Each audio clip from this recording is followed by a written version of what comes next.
Good morning, ladies and gentlemen. Before I will say a few words, my name is Erika Kvapilova. I am one of the co-organizers of this meeting. I am country representative of UN Women.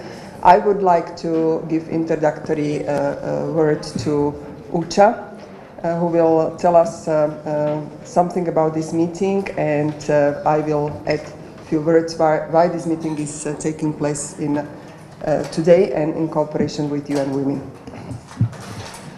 Thank you. მოგესალმებით. დიდი მადლობა მობრძანებისთვის. განსაკუთრებული მადლობა მინდა გადაუხადო გაეროს კალთა ორგანიზაციას, რომელიც მხარს უჭერს ჩვენს ოფისს გენდერული თანასწორობის და კალთა უფლებრივი მდგომარეობის მიმართულებით უკვე არაერთი წელია და ზოგადად იმ წლებისთვის, რომელიც ამ ორგანიზაციას გენდერული თანასწორობის მიღწევის პროცესებში შეაქვს. მოგეხსენებათ ჩვენი საქმიანობის ერთ-ერთი პრიორიტეტული მიმართულება სწორედ გენდერული თანასწორობის ხელშეწყობა და კალთა უფლებრივი მდგომარეობის დაცვა. ამის მისაღწევად შექმნილია უკვე 2 წელია გენდერული თანასწორობის დეპარტამენტი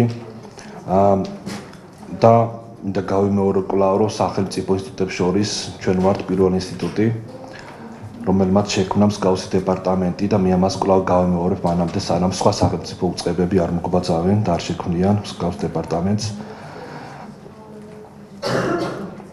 ჩვენს საპარლამენტო ანგარიშებში განსაკუთრებული ადგილი უკავია ამ თემებს. ხორციელდება როგორც ინდივიდუალური საქმეების შესწავლა და მყისიერი რეაგირება ქვეყანაში არსებულ ტენდენციებზე.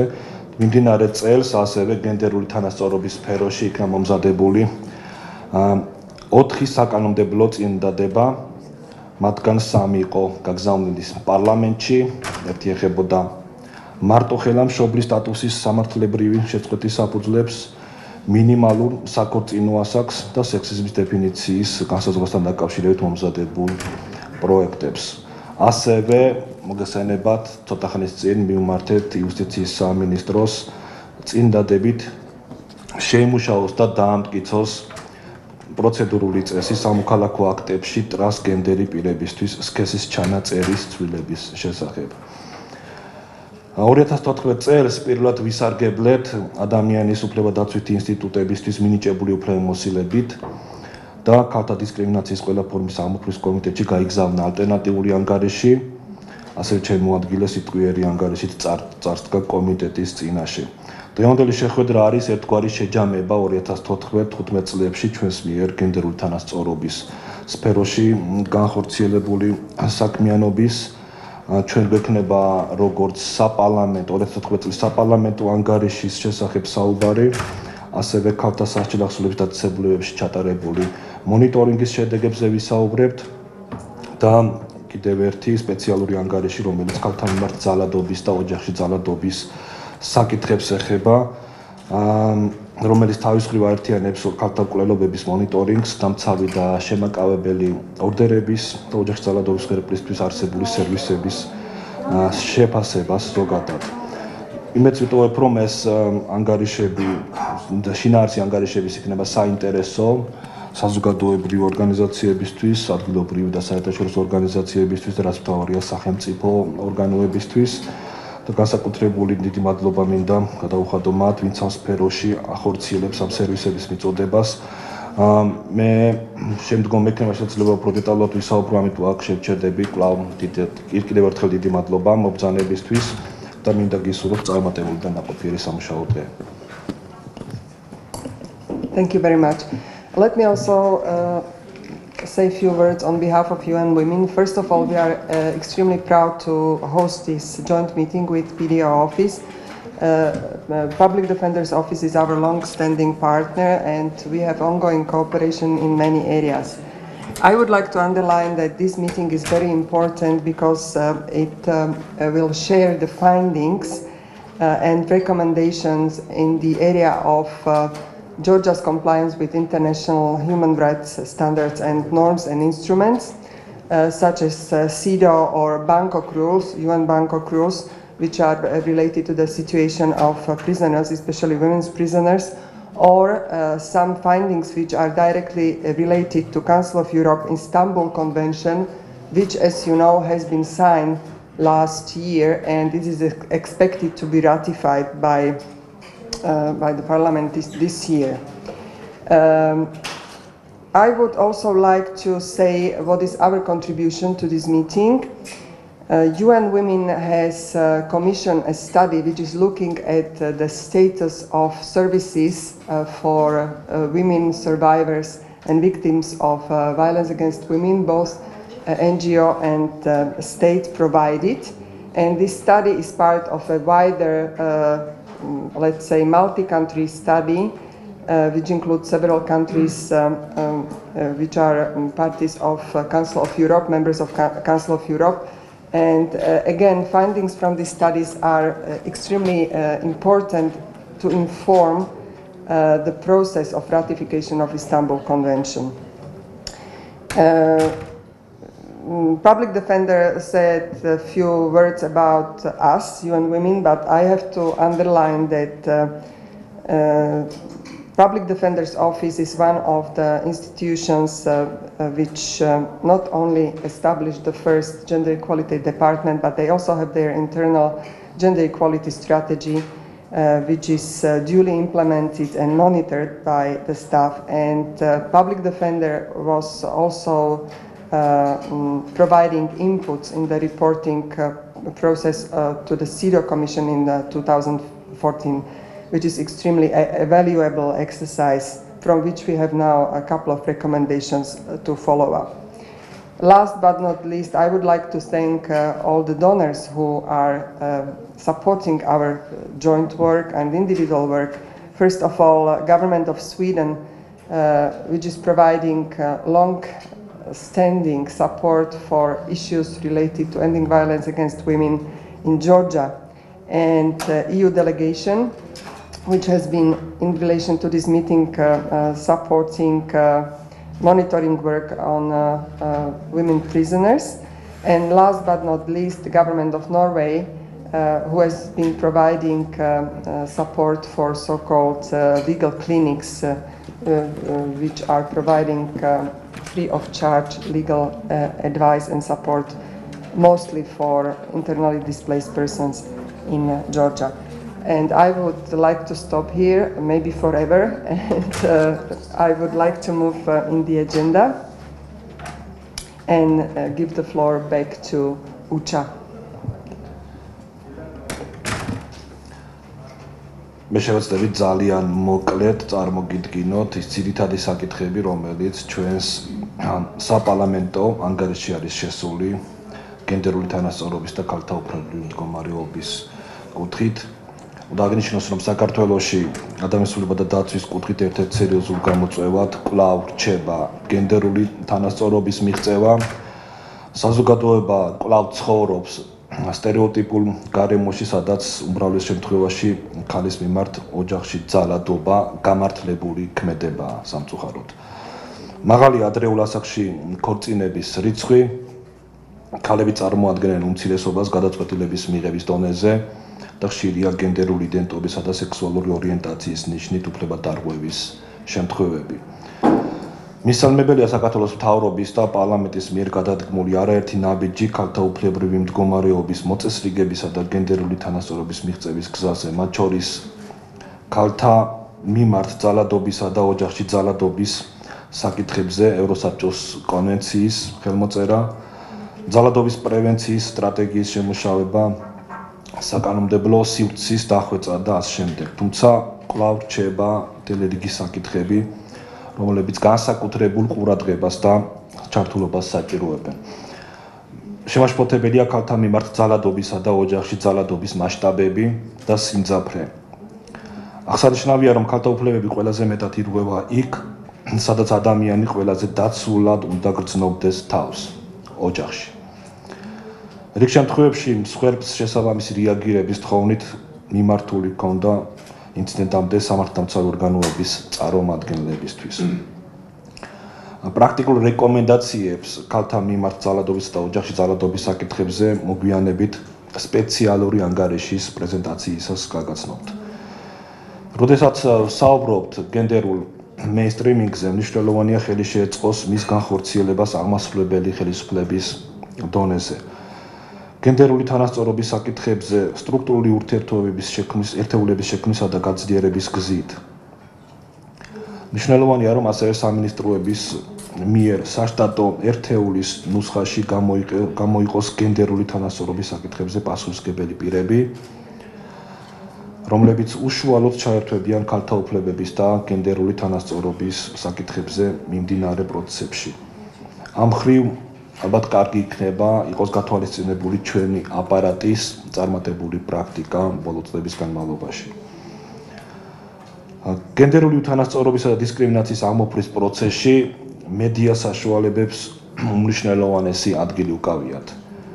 თუმცა შემაშფოთებელია სექსისტური გამონათქვამებისა და რეკლამების ტირაჟირება მედიით. საქართველოს კანონმდებლობა კი არ შეიცავს სექსისტური რეკლამის აკრძალვის დებულებებს. საერთაშორისო ხელშეკრულებებით ნაკისრი ვალდებულებებისა და გენდერული თანასწორობის მიღწევის სფეროში არსებული გამოწვევების გათვალისწინებით მნიშვნელოვანია საქართველოს კანონმდებლობაში არსებობდეს შესაბამისი რეგულაცია, რომელიც მოაწესრიგებს სარეკლამო რგოლების მომზადებისა და ტელესივრცეში გავრცელების დროს სექსისტური შეხედულებების აკრძალვას. ამასთან დაკავშირებით, როგორც უკვე მოგახსენეთ, საქართველოს პარლამენტს უკვე მივმართეთ საკანონმდებლო წინადადებით. ასევე მნიშვნელოვანია, რომ საზოგადოებრივმა მაუწყებელმა საზოგადოებრივი ცნობიერების ამაღლებისათვის მოახდინოს გენდერული თანასწორობის პრინციპების ინტეგრირება და დანერგვა თავის ტელერადიო გადაცემებში. დაღინიშნოს, რომ ქმედით ნაბიჯები არ გადადგმულა ქალთა პოლიტიკური მონაწილეობის ხელშესაწყობად. წლების განმავლობაში ამ მიმართულებით პროგრესი არ ჩანს. სწორედ ამიტომ გარდაულად მნიშვნელოვანია დაიწყოს მუშაობა სპეციალური დროებითი მექანიზმების კოტების შემუშავებაზე, რაც საშუალებას მისცემს სახელმწიფოს თავი დააღწიოს უთანასწორო მდგომარეობას. ამასთან მნიშვნელოვანია, რომ სოფლის განვითარების პროგრამებისა თუ თემისთვის პრიორიტეტული პროექტების დაგეგმვის, განხორციელების და შეფასების ყველა ეტაპზე უზრუნველყოფილი იყოს ქალთა ჩართულობა. განუზომელია ქალთა როლი მშვიდობის მშენებლობის პროცესში, ასევე ფართოა იმ პრობლემათა სპექტრი, რასაც ქალები და გოგონები კონფლიქტურ და პოსტკონფლიქტურ სიტუაციებში აწყდებიან. საქართველოში არსებულმა არაერთმა კონფლიქტმა, დევნილობამ და ოკუპაციამ არსებითი გავლენა იქოლია ქალთა ჯგუფზე. მისასალმებელია, რომ 2012 წელს დამტკიცდა ეროვნული სამოქმედო გეგმა გაეროს უშიშროების საბჭოს 1325 და თანამდები რეზოლუციების განსახორციელებლად. თუმცა მნიშვნელოვანია, რომ ამ მიმართულებით დაიხვეწოს სამოქმედო გეგმის შესრულებაზე ანგარიშგების სისტემა. ასევე განხორციელებაზე პასუხისმგებელმა უწყებებმა უზრუნველყონ სამოქმედო გეგმით ნაკისრი ვალდებულებების შესრულებისთვის სპეციალური სტრატეგიის ან ბრძანების დამტკიცება, სადაც გაიწერება დაგეგმილი აქტივობები შესრულებაზე პასუხისმგებელი პირების მითითებით. კვლავ გამოწვევას წარმოადგენს ქალთა ეკონომიკური გაძლიერება და შრომითი უფლებები, და ამაზეც არის დეტალურად საუბარი ჩვენს ანგარიში, განსაკუთრებით კი სოფლად მცხოვრები, დევნილი და კონფლიქტის შედეგად დაზარალებული ქალების ეკონომიკური აქტივობა და მონაწილეობა ქვეყნის ეკონომიკური განვითარების პროცესებში. დასაქმების ადგილზე სექსუალური შევიწროება კვლავ რჩება ტაბუდადებულ თემად, რომელზეც არ საუბრობენ. კვლავ პრობლემას წარმოადგენს კაცებისთვის ბავშვის მოვლის გამო შვებულებით სარგებლობის ხელმისაწვდომობა. მნიშვნელოვანია, რომ იუსტიციის სამინისტროს მიერ განახლდეს ქალთა შრომითი უფლებების გაუმჯობესებისაკენ მიმართულ ცვლილებებზე მუშაობა, რომელიც მნიშვნელოვან წვლილს შეიტანს შრომითი კანონმდებლობის სრულყოფაზე. ასევე დაიწყოს შესაბამისი პროცედურები შრომის საერთაშორისო ორგანიზაციის 193 დედობის დათვის კონვენციის ხელმოწერისა და შემდგომი რატიფიკაციის მიზნით. განისაზღვროს დასაქმების ადგილზე სექსუალური შევიწროების დეფინიცია და შემუშავდეს ადეკვატური სანქციების სისტემა. საქართველოში მოსახლეობის ცნობიერების დონე რეპროდუქციული და სქესობრივი ჯანმრთელობისა და უფლებების კუთხით საკმაოდ დაბალია. მოზარდებში არასასურველი ორსულობის, მისი შეწყვეტისა და შემდგომ წარმოქმნილი პრობლემების გახშირებული ფაქტები სწორედ ინფორმაციისადმი დაბალ ხელმისაწვდომობას, საზოგადოებაში სქესობრივი და რეპროდუქციული უფლებების შესახებ განათლების დაბალ დონესა და გენდერულ თანასწორობაზე გავრცელებულ უარყოფით შეხედულებას უკავშირდება. პრობლემას წარმოადგენს გენდერული ნიშნით სქესის სელექციის მასშტაბურობა. მნიშვნელოვანია, რომ დაიგეგმოს და განხორციელდეს მოსახლეობის ცნობიერების ამაღლების ღონისძიებები, განსაკუთრებული ყურადღება მიექცეს სოფლად მცხოვრები და ეთნიკური უმცირესობის წარმოადგენელი ქალებისთვის სერვისების ხელმისაწვდომობას. დაიგეგმოს და განხორციელდეს გენდერული ნიშნით სქესის სელექციის პრევენციული ღონისძიებები. მიუხედავად იმისა, რომ არაერთხელ მოუწოდეთ შესაბამის უწყებებს განსაკუთრებული ყურადღების საგნად ექციათ ადრეულ ასაკში ქორწინების წინააღმდეგ ბრძოლა, ამ მიმართულებით არსებული პრაქტიკის გაუმჯობესებისთვის ქმედით ნაბიჯები არ გადადგმულა. მართალია საქართველოს პარლამენტმა იძულებითი ქორწინების კრიმინალიზაცია მოახდინა, თუმცა არსებული რეგულაციების პრაქტიკული განხორციელება კვლავ მთავარ გამოწვევად რჩება. მნიშვნელოვანია მოხდეს ქალთა დისკრიმინაციის ყველა ფორმის აღმოფხვის კომიტეტის რეკომენდაციის გათვალისწინება, რომლის მიხედვითაც 16-დან 18 წლამდე პირთა ქორწინება შესაძლებელი იქნება მხოლოდ სასამართლოს გადაწყვეტილებით. აღნიშნული რეკომენდაციით უკვე მიმართეს საქართველოს პარლამენტს, აუცილებელია, რომ ხელი შეეწყოს ბავშვთა დაცვის შესახებ რეფერირების დოკუმენტით განსაზღვრული კოორდინაციის განხორციელებას სოციალური მომსახურების სააგენტოსა და საქართველოს შინაგან საქმეთა სამინისტროს შორის.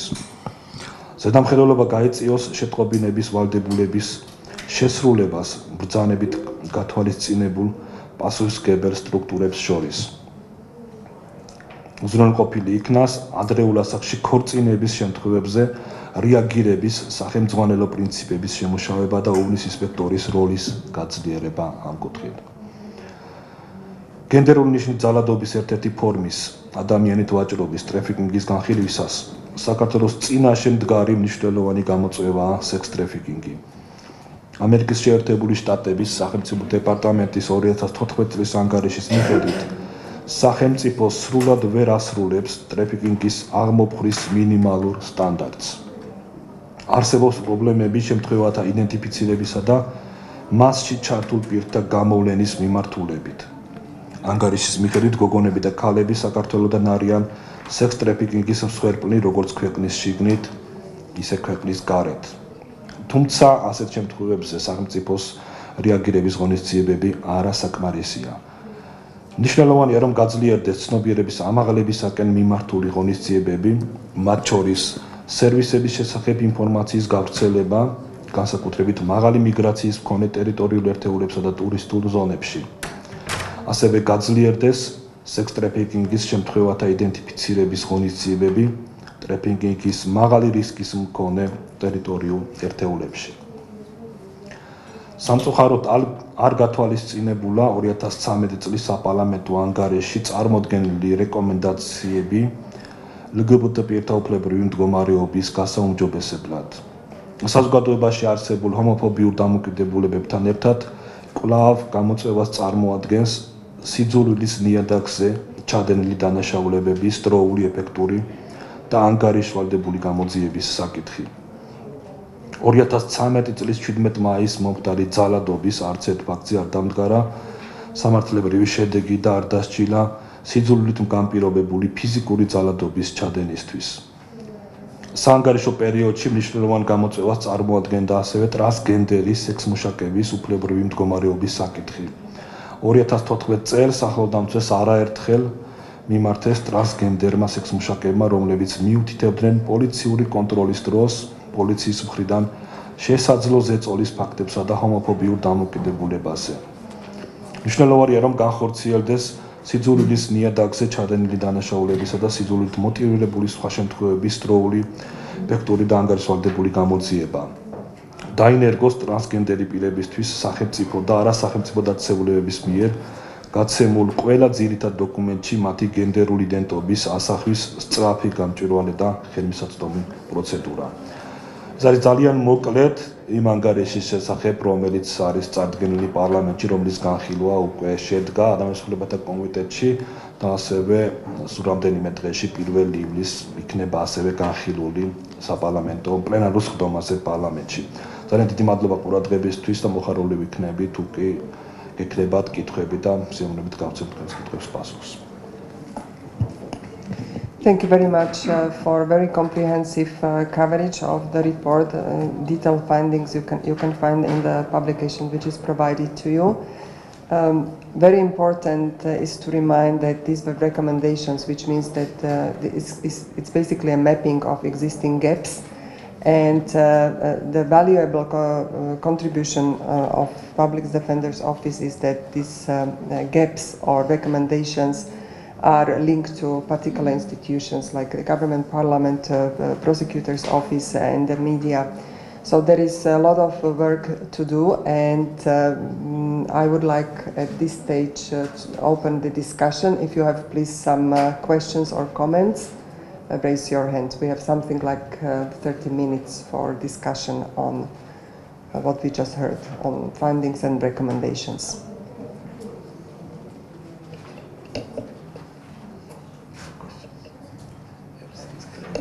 Okay, so it seems that Public Defender's Office has done a fantastic job identifying all existing gaps probably and making recommendations to respective institutions. So once more chance for questions, comments. If not, then I think we can move, and Eka, please take the floor. მოგესალმებით, პირველ რიგში მე შევუერთდები მადლობას გაეროს ქალთა ორგანიზაციისადმი, რომელიც უწყვეტ რეჟიმში გვიჭერს მხარს სხვადასხვა ინიციატივებში და ერთ-ერთი, რომელიც 2015 წელს განხორციელდა, იყო სასჯელ აღსრულების მეხუთე ქალთა სპეციალური დაწესებულების მონიტორინგი, რომლის მიზანსაც წარმოადგენდა ქალპატიმართა საჭიროებების გამოვლენა და შესაბამისი რეკომენდაციების მომზადება. მონიტორინგის ჯგუფის წარმოდგენილი იყო პრევენციის ეროვნული მექანიზმის წევრებით და გენდერული თანასწორობის დეპარტამენტის თანამშრომლობით. უნდა აღინიშნოს, რომ ასეთი მოცულობის სრული მონიტორინგი პირველად განხორციელდა, შესაბამისად ჯგუფი იყო დაკომპლექტებული სხვადასხვა პროფესიის წარმომადგენელი ადამიანებისგან, მათ შორის სპეციალურად გენდერული თანასწორობის დეპარტამენტი ჩაერთო იმ სპეციფიკური საჭიროების შესწავლის საკითხში, რაც ქალპატიმრებს დღეს აწუხებთ. ვიზიტის პერიოდი იყო 19-20 თებერვალი 2015 წლის და მონიტორინგის დროს წარმოდგენილ პატიმართა რაოდენობა იყო 272 სრულწლოვანი ქალი პატიმარი. რაც შეეხება ქალთა სპეციფიკურ ჯგუფებს, უნდა აღინიშნოს, რომ წარმოდგენილი პატიმრებიდან ერთი იყო ორსული, ხოლო 6 ქალი იყო ბავშვი. სულ მთლიანობაში დაწესებულებაში განთავსებული იყო 6 ბავშვი იმ დროისთვის დედებთან ერთად. მონიტორინგის მეთოდოლოგიას რაც შეეხება, პირველ რიგში მოხდა შესაბამისობის შემოწმება, იქ არსებული მდგომარეობის შეფასება ადგილობრივ კანონმდებლობასთან და ბანგკოკის წესებთან, რომლებიც გაეროს წესებს წარმოადგენენ. გამოყენებული იქნა სპეციალურად მომზადებული კითხვარები ადმინისტრაციის გამოკითხვისა და პატიმრებთან ჩაღრმავებული ინტერვიუსათვის, ასევე მოხდა დათვალიერება და სანიტარულ-ჰიგიენური მდგომარეობის შემოწმება ჯგუფის წევრების მიერ და დოკუმენტაციის შესწავლა, როგორც გამოთხოვა მონიტორინგამდე ეტაპზე, ასევე იქ ადგილზე უშუალოდ სამედიცინო თუ სხვა ტიპის დოკუმენტაციის შესწავლა და პატიმართა მიერ მოწოდებული ინფორმაციის სიღრმისეული გადამოწმება. ანგარიში მოიცავს სხვადასხვა თემატურ მიმართულებებს და უშუალოდ გადავალ ხა ამ თემებზე. პირველი ეს არის ქალი პატიმრების ციხეში მიღება და ტრანსპორტირება. დადებით პრაქტიკად უნდა აღინიშნოს, რომ არაქართულენოვანი პირებისთვის ინფორმაციის უფლებამოვალეობებისა თუ კორესპონდენციის თარგმნა საკმაოდ კარგი პრაქტიკა გააჩნია სასჯელ აღსრულების ქალთა დაწესებულებას, ხოლო რაც შეეხება პრობლემურ საკითხებს, რაც მონიტორინგის დროს გამოიკვეთა, ეს იყო შიშველი ჩხრეკა და ეგრეთ ბუქნები, რომლებიც ქალებს უწევთ, განსაკუთრებით ეს არის შეურაცხმყოფელი და ქალი პატიმრები თვლიან, რომ დამამცირებელიც განსაკუთრებით menstruალური ციკლის დროს, როდესაც მათ ყველა გასვლისა თუ შემოსვლის ეტაპზე უწევთ ამგვარი ჩხრეკის მეთოდები. და უნდა აღინიშნოს ისიც, რომ ისინი ხშირად ამბობენ უარს სასამართლოსა თუ სამედიცინო მომსახურების მიღებაზე, სწორედ ამ მიზეზით, რომ თავიდან აიცილონ ეს პროცედურა. ბანგკოკის წესების მიხედვით ეს პროცედურა ჩანაცვლება განსხვავებული უნდა იქნას ნაკლებად მტკივნეული და ნაკლებად შეურაცხყოფელი მეთოდებით და ამაზე ცოტა მოგვიანებით ვისაუბრებ. ასევე პრობლემა წარმოჩნდა ტრანსპორტირებისთვის განკუთვნილი ფურგონების მოუწესრიგებლობა. ეს განსაკუთრებით აწუხებთ დედებს, რომლებიც ბავშვებთან ერთად იმყოფებიან, ტრანსპორტირებისას მათ უწევთ ხელით შეაკავონ მათთან ერთად მყოფი ბავშვები, რაც იწევს მათში გარკვეულ ჯანმრთელობის პრობლემებს და ასევე ფურგონებში ჩამოდის წყალი და სხვა ტიპის მოუწესრიგებელი საკითხებიც არის. სახალხო დამცველის რეკომენდაციები ამ მიმართულებით არის ის, რომ მოხდეს დაწესებულებაში მიღებისა თუ გაყვანისას ქალი პატიმრების შემოწმება ღირსების შელახვის გარეშე, ისე როგორც ბანგკოკის წესების მე-19 წესით არის გათვალისწინებული, ასევე განხორციელდეს სატრანსპორტო საშუალებებით ისეთი უზრუნველყოფა, რომ თავიდან იქნას აცილებული უარყოფითი ზეგავლენა, რაც ამ ფურგონებს თუ სამგზავრო საშუალებებს პატიმრების ჯანმრთელობაზე გააჩნიათ. რაც შეეხება რეჟიმსა და უსაფრთხოებას, ამ მიმართულებით უარყოფითი ტენდენცია ან პრაქტიკა არ გამოკვეთილა მონიტორინგის ფარგლებში. 2014 წელს უსაფრთხოების მიზნით სამარტოო საკანში პატიმრის გადაყვანის 3 შემთხვევა დაფიქსირდა, ხოლო პირის სხვა პატიმრებთან გაცალკევების მხოლოდ 1 შემთხვევა. დღის განრიგთან დაკავშირებით დადებითად უნდა აღინიშნოს, რომ მსჯავრდებულები ჩართულნი არიან სასწავლო თუ შემოქმედებით აქტივობებში, მაგრამ აქაც გამოიკვეთა პრობლემური საკითხი. ბიბლიოთეკა, სილამაზის სალონი და კომპიუტერის კაბინეტი განთავსებულია დაწესებულების C და D კორპუსებზე, ხოლო დაწესებულების A კორპუსზე მყოფი პატიმრებისთვის ეს სერვისები ხელმიუწვდომელია და მე მანიშნებს, რომ ცოტა ნელა ვისაუბრო, ალბათ თარგმანის კუთხით პრობლემა, ამიტომ ვეცდები. რეკომენდაციას რაც შეეხება ამ მიმართულებით, რა თქმა უნდა, სახალხო დამცველი ფიქრობს, რომ ყველა პატიმარი ქალისთვის ხელმისაწვდომი უნდა იყოს ის ასე ვთქვათ, რეაბილიტაციისთვის გათვალისწინებული ღონისძიებები, რაც მთლიანად დაწესებულების ტერიტორიაზე ხორციელდება და შესაბამისად თანაბარი ხელმისაწვდომობა არის ჩვენი ერთ-ერთი რეკომენდაცია. რაც შეეხება დისციპლინურ პასუხისმგებლობას, 2014 წელს ანუ მონიტორინგის პერიოდში არც ერთი ორსული პატიმარი ქალის მიმართ დასჯის სახით არ გამოყენებულა სამარტოო საკანში მოთავსება და ზოგადად უარყოფითი ტენდენცია ამ მიმართულებით მონიტორინგისას არ დაფიქსირებულა და მთლიანობაში რომ ვისაუბროთ, დისციპლინური სახდელი დაეკისრა 72 პატიმარს, მათგან 4 იყო სამარტოო საკანში მოთავსება, 9 საკნის ტიპის სადგომში გადაყვანა, 5 გარესამყაროსთან კონტაქტის შეზღუდვა და 2 საოჯახო პაემნის შეზღუდვა და სატელეფონო საუბრის შეზღუდვა. რატომ მოვიყვანე ეს ციფრები? რეალურად ამ 72 შემთხვევიდან უმეტეს შემთხვევაში ადმინისტრაცია გამოიყენებდა გაფრთხილებას და არა ისეთ სახდელებს, როგორიც ასე ვთქვათ, ჩამოთვლილ შემთხვევებში არის აღნიშნული. გარესამყაროსთან კონტაქტის თვალსაზრისით უნდა ითქვას, რომ 1374 საოჯახო პაემანი განხორციელდა 2014 წლის განმავლობაში, თუმცა აქაც გვხვდება პრობლემური საკითხი, რაც არის ხანგრძლივი პაემნის შესაძლებლობის არარსებობა და ასევე საოჯახო პაემნისათვის არსებული ინფრასტრუქტურის გამართვის საჭიროება. კონკრეტულად საოჯახო პაემნებთან დაკავშირებით, რომ თქვათ, ეს შეხვედრების ოთახები არის განლაგებული ერთმანეთის პირისპირ, მცირე ტიხრები ყოფს, თუმცა პირის პირადი კონფიდენციალობა ირღვევა, როდესაც ის ოჯახის წევრებს ხვდება, იმიტომ რომ სრულად პრივატულობა საერთოდ არ არის დაცული ამ ოთახებში, სადაც ეს საოჯახო პაემნები ხორციელდება და ხანგრძლივ პაემნებზე ალბათ ყველას მოგეხსენებათ, რომ ეს სერვისი ხელმისაწვდომია კაცი პატიმრებისათვის და ამ დრომდე ქალი პატიმრებისათვის ასეთი ტიპის სერვისი ხელმისაწვდომი არ არის. შესაბამისად, სახალხო დამცველის რეკომენდაციებიც არის ის, რომ მოწესრიგდეს საჭირო ინფრასტრუქტურა და შეიქმნეს ხანგრძლივი პაემნის უზრუნველსაყოფად, რადგან ქალი პატიმრებისთვის ბანგკოკის წესების მიხედვითაც განსაკუთრებული მნიშვნელობის მქონეა ოჯახის წევრებთან კონტაქტის შენარჩუნება, განსაკუთრებით ბავშვებთან და ეს ხანგრძლივი პაემნები ხელს უწყობს ამ ყველაფერს და ასევე საოჯახო პაემნის ოთახის ინფრასტრუქტურის მოწყობა მოხდეს იმგვარად, რომ პირის პირადი კონფიდენციალობის საკითხი არ დაირღვეს, როდესაც ის ხვდება ოჯახის წევრებს. სოციალურ კავშირებთან და რესოციალიზაციასთან დაკავშირებითაც მოახდინა მონიტორინგის ჯგუფმა შემოწმება.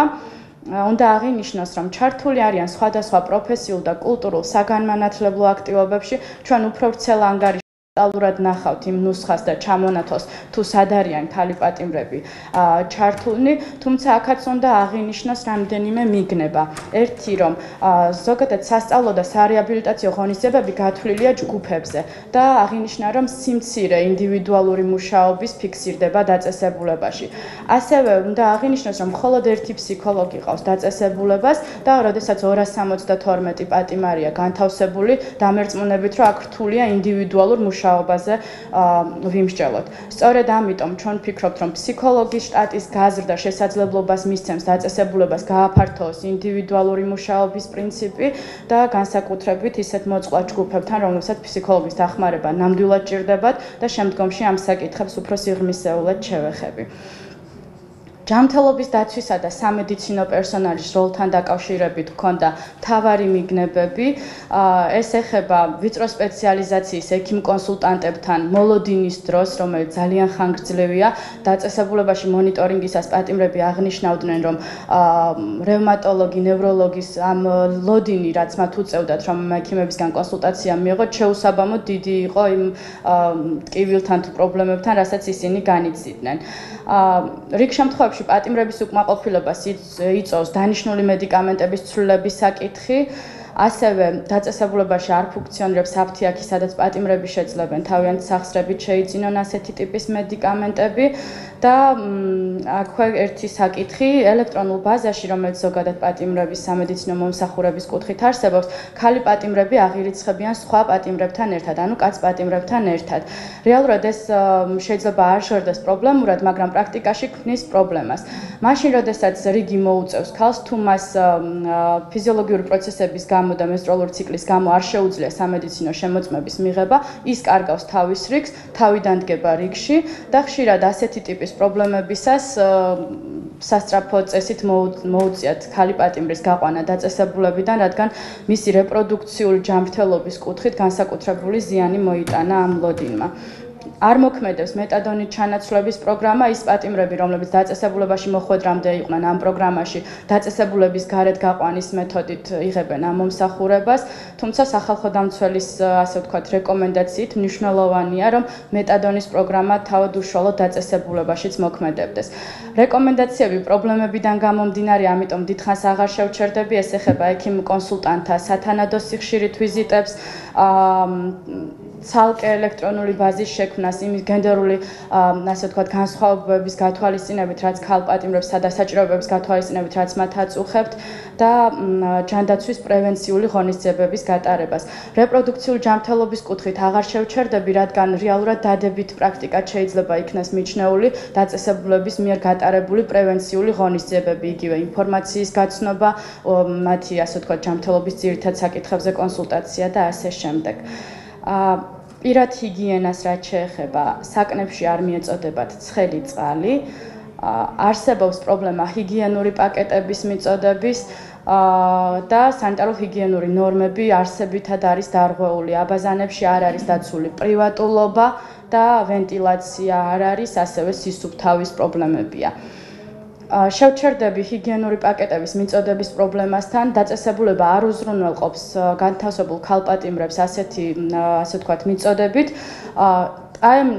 ამანათის სახით მათ შეუძლიათ მხოლოდ 10 ცალი რომ მიიღონ და ხშირ შემთხვევაში ამას მივყავართ იმ შედეგებამდე, რომ ჰიგიენური პაკეტები ჩანაცვლებულია არასანიტარული, არაჰიგიენური ნაჭრებით და სხვადასხვა მეთოდებით. განსაკუთრებით ეს პრობლემა ეხებათ უცხო ქვეყნის მოქალაქე პატიმარ ქალებს, რომელთა ოჯახებიც აქ არ ცხოვრობენ და მათთვის ამანათის მიწოდება ისედაც არ ხდება ისეთი სიხშირით, როგორც ეს ან იმ ქალპატიმრებს, რომელთა ფინანსური მდგომარეობა ოჯახების არ არის იმგვარი, რომ მიეწოდათ. მნიშვნელოვანია ჰიგიენური საშუალებებით უზრუნველყოფის გაძლიერება და ეს შეიძლება ითქვას, რომ ჩვენი მონიტორინგის ერთ-ერთი მთავარი რეკომენდაცია, იმიტომ რომ ქალპატიმრებზე როცა ვსაუბრობთ მათ სპეციალურ საჭიროებებზე, ცხელი წყლით უზრუნველყოფა საკნების და ასევე სააბაზანოების მოწყობა იმგვარად, რომ დაცული იყოს პრივატულობა და ასევე აღმოიფხვრას ჰიგიენური ნორმების ის დარღვევები, რაც მონიტორინგის დროს ჩვენმა ჯგუფის წევრებმა ნახეს. დედათა და ბავშვთა მდგომარეობაზე ასევე მოკლედ ვისაუბრებ. სიმწვავე დედისა და ბავშვის განშორების საკითხის მოგეხსენებათ, რომ 3 წლის მიღწევის შემდეგ ბავშვმა უნდა დატოვოს დაწესებულება. ამ საკითხზე დისკუსია არსებობს ზოგადად საერთაშორისო საზოგადოებაში, თან როგორ უნდა მოხდეს ამ საკითხის გადაწყვეტა. ბანკოკის წესებით უნდა მოხდეს მაშინ, უნდა მოხდეს ეს არა ასაკობრივი პრინციპით, არამედ მაშინ, როდესაც ამისთვის მზად არის ორივე მხარე. ბავშვების ტანსაცმლით და ფეხსაცმლით უზრუნველყოფის საკითხი გამოიკვეთა პრობლემურად თბილი ტანსაცმლის და თბილი ფეხსაცმლის და დედების ჩართულობის გაზრდის საჭიროება სხვადასხვა ღონისძიებებში, რადგან ამ რეკომენდაციამდე მივალ არ არის დაწესებულებებში სასურველია, რომ იყოს საჭიროების დროს, რაც განპირობებული იქნება დედების ავადმყოფობით ან მათი სხვადასხვა საგანმანათლებლო ღონისძიებებში ჩართულობის დროს, ბავშვის მომვლელის ან დამხმარე პირის დახმარება, მხოლოდ ასეთ კონკრეტულ შემთხვევებში და არა მუდმივად. ასევე აუცილებლობა, რომ ტანსაცმლით და ფეხსაცმლით იქნენ ეს ბავშვები აღჭურვილი და დაიხვეწოს დაწესებულების დატოვების პროცედურები და არ იყოს ეს სპონტანური გადაწყვეტილება, მხოლოდ ასაკზე მიბმული. ნელ-ნელა ბოლოსკენ მივდივართ უმცირესობის წარმომადგენელი ქალი პატიმრები ეთნიკური და რელიგიური უმცირესობების ჯგუფიდან 2014 წლის მდგომარეობით 23 უცხო ქვეყნის მოქალაქე იყო განთავსებული, ხოლო დაწესებულებიდან 12 2014 წელს გათავისუფლდა. დადებითი პრაქტიკა, როგორც აღვნიშნე, მათთვის გასაგებ ენაზე ინფორმაციის მიწოდების და კორესპონდენციების თარგმნის დაფიქსირდა, თუმცა უარყოფითი პრაქტიკა არის ის, რომ ენობრივი ბარიერის გამო სოციალურ მუშაკთან და ფსიქოლოგთან მათი კომუნიკაცია თითქმის არ ხდება.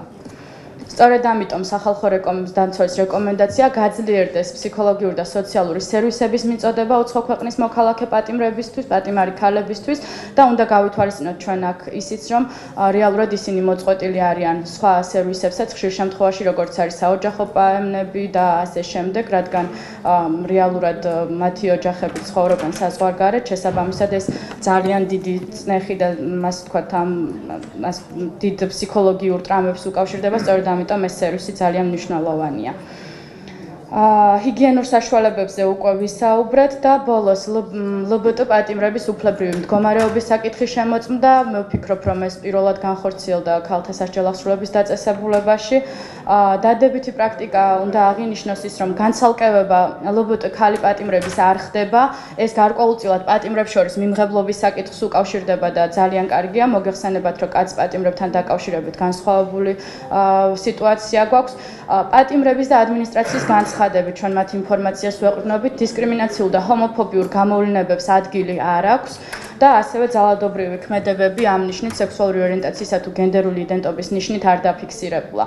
უარყოფითი პრაქტიკა, რაც ჩვენ ტენდენცია, ასე ვთქვათ, რაც მონიტორინგის დროს შევამჩნიეთ, იყო ის, რომ ადმინისტრაცია არ ფლობს ან არ ამბობს, რომ ფლობს მონაცემებს ასეთ ჯგუფების შესახებ, მაშინ როდესაც პატიმრები თვითიდენტიფიცირებას, რომლებიც ახდენენ ჩვენ იმ პატიმრებს ვესაუბრეთ, ამბობენ, რომ ადმინისტრაცია ინფორმირებულია მათ შესახებ, ასევე იცის მათი საჭიროებები. და არ მუშაობს სოციალური მუშაკი და ფსიქოლოგი, არ აკეთებს აქცენტს ამ საკითხებზე. სწორედ ამიტომ ანგარიში საკმაოდ მოცულობითი ქვეთავია, ამიტომ მე დიდხანს არ შევჩერდებით, როც რომ დავზოგოთ. ჩვენი რეკომენდაცია არის, რომ შემუშავდეს სტრატეგია და სახელმძღვანელო პრინციპები დაწესებულების შიგნით ΛԲՏ პატიმრებთან მოყრობის საკითხებზე. თანამშრომელთა ცნობიერების ამაღლება მოხდეს, იქ შესამჩნევი იყო როგორც ტერმინოლოგიური კუთხით, ზოგადად ამ საკითხებზე საჭიროებების კუთხით მათი ინფორმაციის დაბალი დონე და ინტეგრაციის ხელშესაწყობად სასწავლო სარეაბილიტაციო ღონისძიებებში აქცენტი გაკეთდეს მათ ჩართულობაზე და გაძლიერდეს ფსიქოლოგის და სოციალური მუშაკის მუშაობა ΛԲՏ პატიმრებთან, რათა გაიზარდოს მიმღებლობა, თვითიზოლაციის და თვითდაზიანების რისკების პრევენცია მოხდეს. ძალიან დიდი მადლობა ყურადღებისთვის. მე მგონი დიდი დრო დავიკავე, თუმცა დამეთანხმებით, რომ საინტერესო თემაა და აქამდე არ გქონია შესაძლებლობა ამ თემაზე ესეც სიღრმისეულად გვემსჯელა. სიამოვნებით მოვისმენ თქვენ შეკითხვებს. Eka, thank you very much for very comprehensive findings, and you underline positive findings, but there is, I think, a higher number of negative findings, and you also outlined the recommendations. The number of women in prison in Georgia might not be very high comparatively with other countries, but observance of their human rights in prison is equally important than any other issue in this area. Also, it has certainly implication on their life after the prison and their reintegration in society. So work focusing on specific groups of women and monitoring of their human rights is equally important in all areas. I would like to now open the discussion, and I hope there will be more questions. I have seen 2 hands raised. Yes, please. პირველ რიგში ძალიან დიდი მადლობა პრეზენტაციისთვის, ძალიან საინტერესო იყო მართლა და LGBT პატიმრებს რაც შეეხება მართლა პირველად განხორციელდა ჩვენ სივრცეში ამ ჯგუფის მდგომარეობის მონიტორინგი ციხეში. დაზუსტება მინდოდა უბრალოდ, როდესაც ტრანსგენდერ პატიმრებს ვსაუბრობთ, ამ შემთხვევაში ალბათ გულისხმობა ტრანსგენდერი კაცები, ანუ ბიოლოგიური ქალებიც, იმიტომ რომ ტრანსგენდერი ქალები რამდენადაც ვიცი თავსდებიან მამაკაცებისთვის განკუთვნილ საპატიმროში, ხო ასეა? Okay, მადლობა. ანუ ამასთან დაკავშირებით თუ გაქვთ რამე რეკომენდაცია სახალხო დამცველის ოფისს? მადლობა.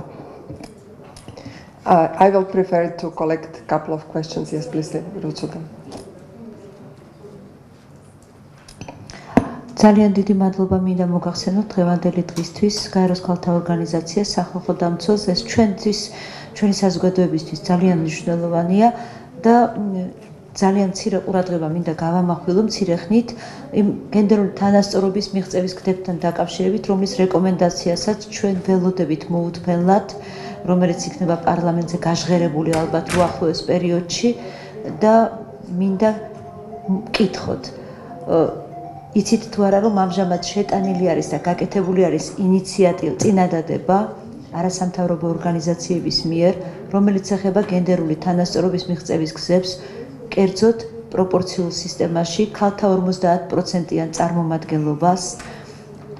ამჟამად უნდა იყოს მისი განხილვა პროცედურულად და ჩვენ მოუთმენლად ველით რომ თქვენი რეკომენდაცია ხელს შეუწყობს და დაემთხვევა ამასთან დაკავშირებით და იქნება გათვალისწინებული, რა თქმა უნდა, მადლობელი ვართ იმისა, თუ რა მიმართულებითაც მუშაობს სახალხო დამცველის გენდერული თანასწორობის დეპარტამენტი და ძალიან ბევრი შედეგი ამასთან დაკავშირებით და კვლავ გვაქვს თქვენი მხარდაჭერის და რეკომენდაციების იმედი.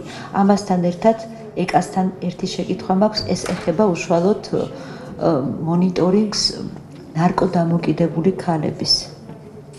მადლობთ. Any other question at this moment? If not, I will. Yes, please. Question? ეგ პრეზენტაციაში ახსენე რომ ქალთა საპატიმრო დაწესებულებაში არ კორპუსიდან ქალბატონებს არ აქვთ ხელმისაწვდომო ბიბლიოთეკა სილამაზ აქ იგულისხმება სრული ხელმისაწვდომობა თუ შეზღუდული ხელმისაწვდომობა ძალიან მნიშვნელოვანია დავაზუსტოთ. Okay, I think we can have a round of answers from Eka and maybe the question related to political participation and answer to Rusudanto. ტრანსგენდერებთან დაკავშირებით ნათია დიახ, ტრანსგენდერი კაცი იყო პირადობის დამადასტურებელი დოკუმენტის მიხედვით მდედრობითი, თუმცა მისი იდენტობა წარმოადგენს როგორც კაცს. ჩვენ შევისწავლეთ სიღრმისეულად ეს საკითხი, იქ მოიცავდა ეს კითხვარი მოიცავდა კითხვებს, ხომ არ ქონდა მას დისკომფორტი, თუნდაც განთავსების საკითხთან დაკავშირებით, მაგრამ ასეთი საჭიროება და ასეთი პრობლემური თემები მიმართულება ქალპატიმრებთან ამ დაწესებულებაში არ გამოიკვეთა, თუმცა ანგარიში დეტალურად ნახავთ ამ ინფორმაციას. ქალბატონი რუსუდანის შეკითხვას წამალდამოკიდებულ ქალებთან დაკავშირებით ჩვენ პირდაპირ აქცენტი არ გაგვიკეთებია, თუმცა ანგარიშის ერთი მიმართულება ნამდვილად ემთხვეოდა ამ საკითხს, ანუ სპეციალური საჭიროებების მქონე ქალებს და გამოიკვეთა ერთადერთი, ასე ვთქვათ, პრობლემური მიმართულება სწორედ მეტადონის პროგრამასთან დაკავშირებით და ამის ხელმისაწვდომობა უშუალოდ დაწესებულების სივრცეში. თუმცა ეს უნდა აღინიშნოს, რომ პირველი, ასე ვთქვათ, მონიტორინგი იყო და შემდგომში ჩვენ ვფიქრობთ პრევენციის ეროვნული მექანიზმის ფარგლებში ეს მონიტორინგი რა თქმა უნდა გაგრძელდება, უფრო მეტად დაიხვეწება და უფრო მეტად ასე ვთქვათ ამ გამოცდილებაზე დაყრდნობით გავაკეთებთ აქცენტებს. რაც შეეხება კორპუსებს შორის ასე ვთქვათ სერვისებზე ხელმისაწვდომობის საკითხს, როგორც ჩვენი ვიზიტისას შემოწმდა, მათ არ ქონდათ, საერთოდ არ ქონდათ ხელმისაწვდომობა ამ სერვისებთან. ანუ A კორპუს, B და C კორპუსებისგან განსხვავებით. რაც შეეხება კითხვას კოდირებასთან დაკავშირებით მე ჩემს გამოსვლაშიც აღვნიშნე რომ ეს არის ის საკითხის თემა რასთან დაკავშირებითაც ჩვენი პოზიციაც ცალსახაა აუცილებელი არის ამ ნაბიჯის გადადგმა რასთან დაკავშირებითაც ასევე სპეციალური რეკომენდაციაც გვაქვს და რა თქმა უნდა ჩვენ ერთად სამოქალაქო საზოგადოებამ სახელმწიფოებმა და საზოგადოებამ მთლიანად უნდა მივახციოთ იმას რომ ეს პროცესი რეალურად დაიძრას და კონკრეტული შედეგები დადგეს ანუ რა თქმა უნდა ამაში ჩვენი მხარდაჭერის რა თქმა უნდა ნებისმიერ შემთხვევაში გქონდეთ იმედი მათ შორის საპარლამენტო გამოსვლის დროსაც მე აუცილებლად ამ საკითხს კიდევ ერთხელ გავუსვა ხაზს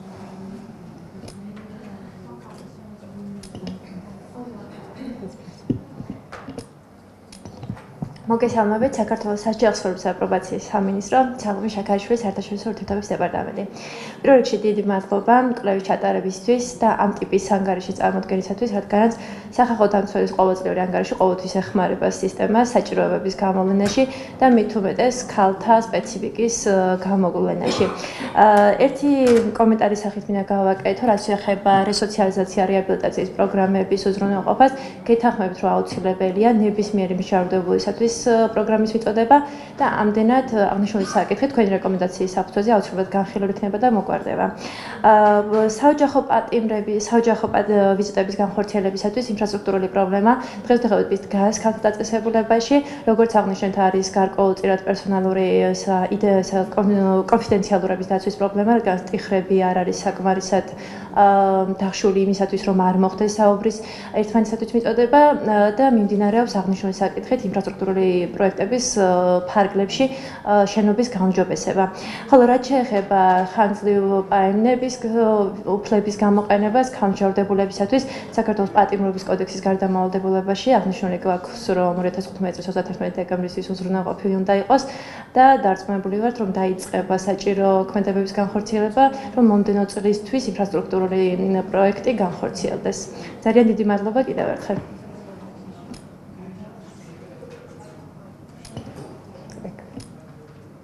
მადლობა კითხვების და კომენტარებისთვის. უბრალოდ პატარა კომენტარი მინდა და გამეკეთებინა ეს ვიზიტის ანგარიში, რა თქმა უნდა, მიეწოდება უწყებას და შემდეგ უკვე სამუშაო ფორმატში შეგვეძლება ამ რეკომენდაციების განხილვა.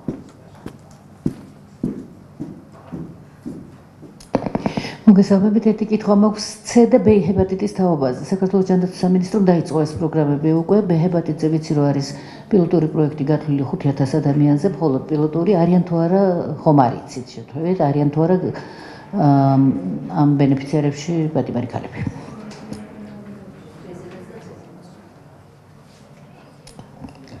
ეს დეტალური ინფორმაცია მათი ჩართვის კუთხით არ გვაქვს, თუმცა როგორც ვიცით, ჯანდაცვის ის პროგრამები, რაც ქვეყანაში ხორციელდება, მიეწოდებათ პატიმარ ქალებსაც.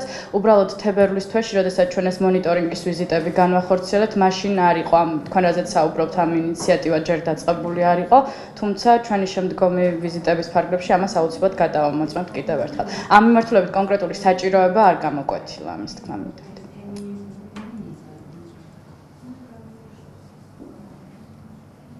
I don't see any other hands at this moment. We have saving in time. We are a little bit ahead of the agenda.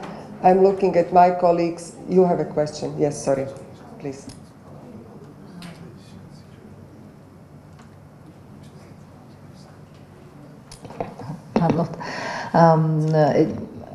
უფრო კომენტარის სახით, რადგანაც დრო გვაქვს დარჩენილი, რაღაცა ესეთ კომენტარს ვიტყვი, რომელიც კომენტარი კითხვაც შეიძლება იყოს და ალბათ უფრო შეიძლება რაღაცა მსჯელობა გამოიწვიოს. პირველ რიგში დიდი მადლობა ორივე მოხსენებისთვის, ძალიან საინტერესო იყო. აი რეკომენდაციების ნაწილს მინდა შევეხო ორივე მოხსენებასთან დაკავშირებით, ზოგადად, რას გულისხმობ. ეს რეკომენდაციები, რა თქმა უნდა, ძალიან ადეკვატური და სწორია, მაგრამ აი რამდენად შეიძლება მე აი უფრო ცოტა სიღრმეში რო ჩავყვეთ. აი მაგალითად, ვთქვათ, გავაკეთეთ აფთიაქი ციხეში, მაგრამ თუ პატიმარს არ აქვს შესაძლებლობა რომ წამლები შეიძინოს, ეს რეკომენდაცია ვერ იმუშავებს, ხო? ან მაგალითად რეკომენდაცია იმის შესახებ, რომ უნდა არსებობდეს ქალთა თანასწორობის ან განყოფილება ან ერთი წარმომადგენელი მაგალითად საკრებულოში, რაც არის ძალიან კარგი რეკომენდაცია და ამაზე ქალთა ორგანიზაციები ჯერ კიდევ წლების წინ მუშაობდით და მქონდა მსგავსი რეკომენდაციები, მაგრამ ესეც ძალიან დიდად არის დამოკიდებული კონტექსტზე. ანუ ვთქვათ, სახალხო დამცველის აპარატში ეს ინსტიტუცია ძალიან კარგად მუშაობს, იმიტომ რომ კონტექსტია შესაბამისი და გარემოა შესაბამისი. ანუ ეს არის ძალიან სერიოზული ძალაუფლების საკითხი. ყველა საკრებულოში შეიძლება არსებობდეს ასეთი ოფიცერი, მაგრამ მან ვერაფერი ვერ გააკეთოს, იმიტომ რომ მას არ ექნება ძალაუფლება. და ეს აი ამ საკითხებზე როგორ შეიძლება რომ ვიფიქროთ, ვიმსჯელოთ და რაღაცნაირად ხელი შეუწყოთ, აი ყოფილა ესეთი სიტუაცია, როდესაც ნიშნავენ ესე ფორმალურად შეიძლება ითქვას რაღაც პასუხისმგებლობა ვალდებულების მოხდის მიზნით და შემდეგ ის ადამიანი ძალიანაც რომ უნდა და შეიძლება ვერაფერი ვერ გააკეთოს. დიდი მადლობა. Yes, it was more or less comment, but I think Ucha, you would like to. Yes. რა თქმა უნდა, პირველ რიგში ჩვენ ვიწყებთ რეკომენდაციით, რომ რაიმე პრაქტიკა დაინერგოს, ხო, თუნდაც იმ საკითხზე, რაც თქვენ აღნიშნეთ, ხომ თავი არის რომ ეს მივაღწიოთ ყველა საკრებულოში, მსგავს პოზიცია გაჩნდეს. თუმცა შემდგომ რა თქმა უნდა ჩვენ გავაგრძელებთ მუშაობას, მე ვფიქრობ, ალბათ ყველა ვაგრძელებთ და შესაბამისად იმის განხორციელება მონიტორინგის რამდენად ეფექტურად მუშაობს, ესა თუ ის პოზიცია, თუ ესა თუ ის სტრუქტურული ერთეული. რა თქმა უნდა, ამის შესწავლაც თავისთავად მოხდება და რა თქმა უნდა, თუ კი დაიქნება და უკვე რაღაც ხარვეზებზე არის საუბარი და მე რამდენიმე დღის განმავლობაში მოვისმინე, რომ გარკვეულ რეგიონებში ამ ხრივაც არის გარკვეული პრობლემები, რა თქმა უნდა, ჩვენ ამის მონიტორინგსაც მოახერხებთ და შესაბამისად რეკომენდაციებს ამ მდგომარეობის გაუმჯობესებისთვის მიუძღვით შესაბამის სტრუქტურებს. მაგრამ დაწყებით მე ვფიქრობ, სწორედ ასე უნდა დავიწყოთ, რომ ჯერ პირველ რიგში შეიქმნას გარკვეული სტრუქტურა და იყოს გამართული, რა თქმა უნდა, მაგრამ ხარვეზებზე იცით რა არის წინასწარ, არ ვიცი, წინასწარ ცოტა რთული იქნება საუბარი, მე ვფიქრობ, თუ არ მოხდება შესწავლა კონკრეტული სიტუაციის, იმიტომ რომ სხვა მხრივ ჩვენი ამოცანა პირველ რიგში არის სწორედ ის, რომ გარკვეული სტრუქტურული ერთეულები თუ დაუშვათ იგივე პოზიციები შეიქმნას, რომლის მიზანიც იქნება გენდერული თანასწორობის მიღწევისთვის ხელშეწყობა და ალბათ ამ ეტაპზე სწორედ მნიშვნელოვანი არის, რომ ეს ყველგან განხორციელდეს. თუმცა რა თქმა უნდა, ეს არ გულისხმობს იმას, რომ საწყის ეტაპიდანვე არ მოხდეს მონიტორინგი, რამდენად ეფექტურად მუშაობს და ჩვენი და ერთობლივი მუშაობა სწორედ ამ მხრივ არის მნიშვნელოვანი, რომ ყველგან მოახდინოთ მაქსიმალური მობილიზება რესურსების იმისთვის, რომ ეს სტრუქტურული ერთეულები თავიდანვე იყოს ეფექტური და არ იყოს ფორმალური, რის შანსებიც რა თქმა უნდა არსებობს ნამდვილად. Thank you very much. No further comments, questions? I saw the hands raised over there, no? We have only two men, so let's not discriminate. Okay. That's all. დიდი მადლობა, ძალიან საინტერესო იყო, საერთოდ მადლობა გაწეული მუშაობისთვის და მადლობა იმისთვის, რომ ავრცელებთ ინფორმაციას, რომელიც მიდის სოფლებში და მე მინდა ვთქვა ზოგადად როგორც ადამიანმა და იმ ორგანიზაციის წარმომადგენლებს ძირითადად სოფლებში მუშაობს, რომ თუ ჩვენ ლაპარაკობთ ოჯახში ძალადობაზე, თუ ჩვენ ლაპარაკობთ რა პრობლემაზეც არ უნდა იყოს, ყველაფერი ეს ხდება გარკვეულ ადგილას. და ეს გარკვეული ადგილი ძალიან ხშირად არის სოფელი და ძალიან ხშირად იქ არის ადგილობრივი თვითმმართველობა, რომელსაც ჯერჯერობით ეს არ ეხება ყოველ შემთხვევაში თუ კარგი ბიჭები და კაცები არიან შეიძლება შეიხონ თუ არა და რამდენადაც მე ვიცი ისევ აცდა ეს პასუხისმგებლობა ადგილობრივ თვითმმართველობას. მე ვფიქრობ, რომ არანაირი მშვენივრად დახვეწილი დიდი ინსტიტუციები და სამინისტროებში არაფერს არ უშველის თუ იმ ადგილზე პირველი საზოგადოება არ მიაჩნიეს სირცხვილად და საშინელებად და მეორე თუ ეს არ შედის ადგილობრივი თვითმმართველობის მოვალეობებში და თუ ადგილობრივი პოლიციას არ აქვს ამაზე გამახვილებული ყურადღება და არა მარტო იმიტომ რომ ეს მას ასე ვთქვათ მანდატში უწერია. აი ამ მხრივ თუ შეიძლება რომ თქვენი დახმარების იმედი გქონდეს რომ მიიღებულ იქნეს გადაწყვეტილება რომ ხალხთა მიმართ ძალადობაზე რეაგირება და პრევენციაც არის ადგილობრივი თვითმმართველობის ადგილზე მომუშავე ადამიანების პასუხისმგებლობა. მადლობა. აღნიშნულთან დაკავშირებით, რა თქმა უნდა, ძალიან მნიშვნელოვანი ადგილებზე, როგორც იცით, უკვე სტამბოლის კონვენცია ხელმოწერილია და იხილავს რატიფიკაციის შუქსაც, უახლოეს მომავალში ჩვენი საზოგადოება. და სტამბოლის კონვენცია ზუსტად ითვალისწინებს კიდევაც ვალდებულებას, რომ ადგილობრივი თვითმმართველობა თავად იყოს პასუხისმგებელი და ვალდებული ებრძოლოს ოჯახის ძალადობასა და ქალთა მიმართ ძალადობას ადგილობრივ დონეზე. რაც შეეხება თქვენს კითხვას, ჯერ აუცილებელი და მნიშვნელოვანია მექანიზმების შექმნა და რამდენად რეალისტური და ქმედუნარიანი იქნებიან თუნდაც ადამიანები არის დამოკიდებული თითოეულ ჩვენგანზე და დამოკიდებული ასევე თითოეულ თქვენგანზე, რომ რამდენად გავააქტიურებთ და რამდენად შევქმნით იმ ერთიან ქსელს, რასაც ქვია ძალადობის წინააღმდეგ მიმართულს და გენდერული თანასწორობის სულისკვეთების დამკვიდრებისთვის და ამ პროცესში რა თქმა უნდა აქვს თავისი ფუნქცია სახალხო დამცველსაც. ეს ფუნქცია არის განგრძობითი და კიდევ ერთხელ დაკავშირებული იქნება სწორედ იმ ცნობადობის ამაღლების კამპანიების დაგეგმვა და წარმართვასთან, მათ ტრენინგთან და ერთიან კოორდინირებულ მოქმედებასთან, რომელიც უნდა იყოს სახელმწიფოს ნება და ჩვენ ვფიქრობთ, რომ სწორედ სტამბოლის კონვენციის ძალაში შესვლის შემდგომ კიდევ მეტად გააქტიურდება ეს თემა და ასე რომ ვთქვათ, გააქტიურდებიან ის ადამიანები, რომლებიც ადგილობრივ თვითმმართველობებში იქნებიან მრჩევლება წარმოადგენლები. ჩვენი მოლოდინები ასეთი ამაში.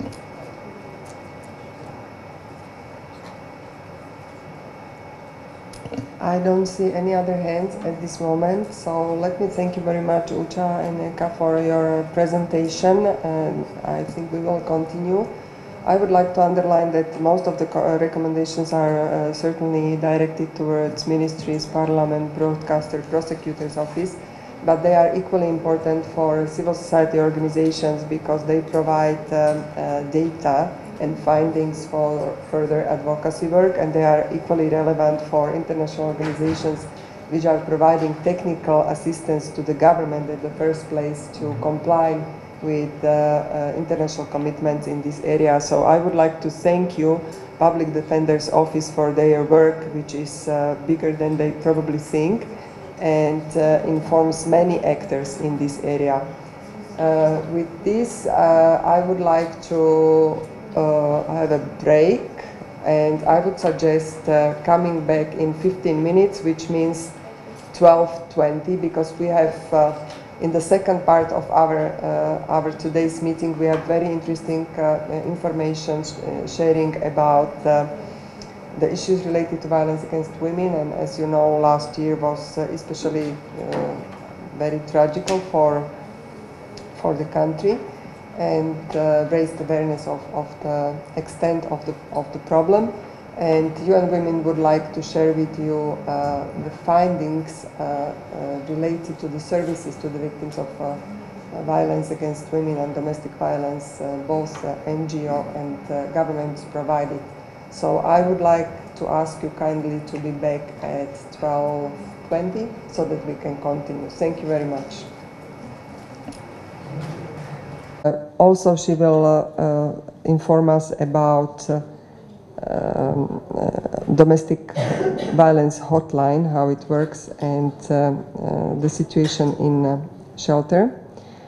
And the last area of her presentation, where she will focus on, is protection mechanisms for the victims and survivors of domestic violence. So I would like to give her a floor, and after this presentation we will hear second presentation, and then we will have a joint discussion. So if you have any questions during Mari's presentation, please save them for the final discussion. Thank you very much. Mary. Thank you. მოგესალმებით სულ ყველას.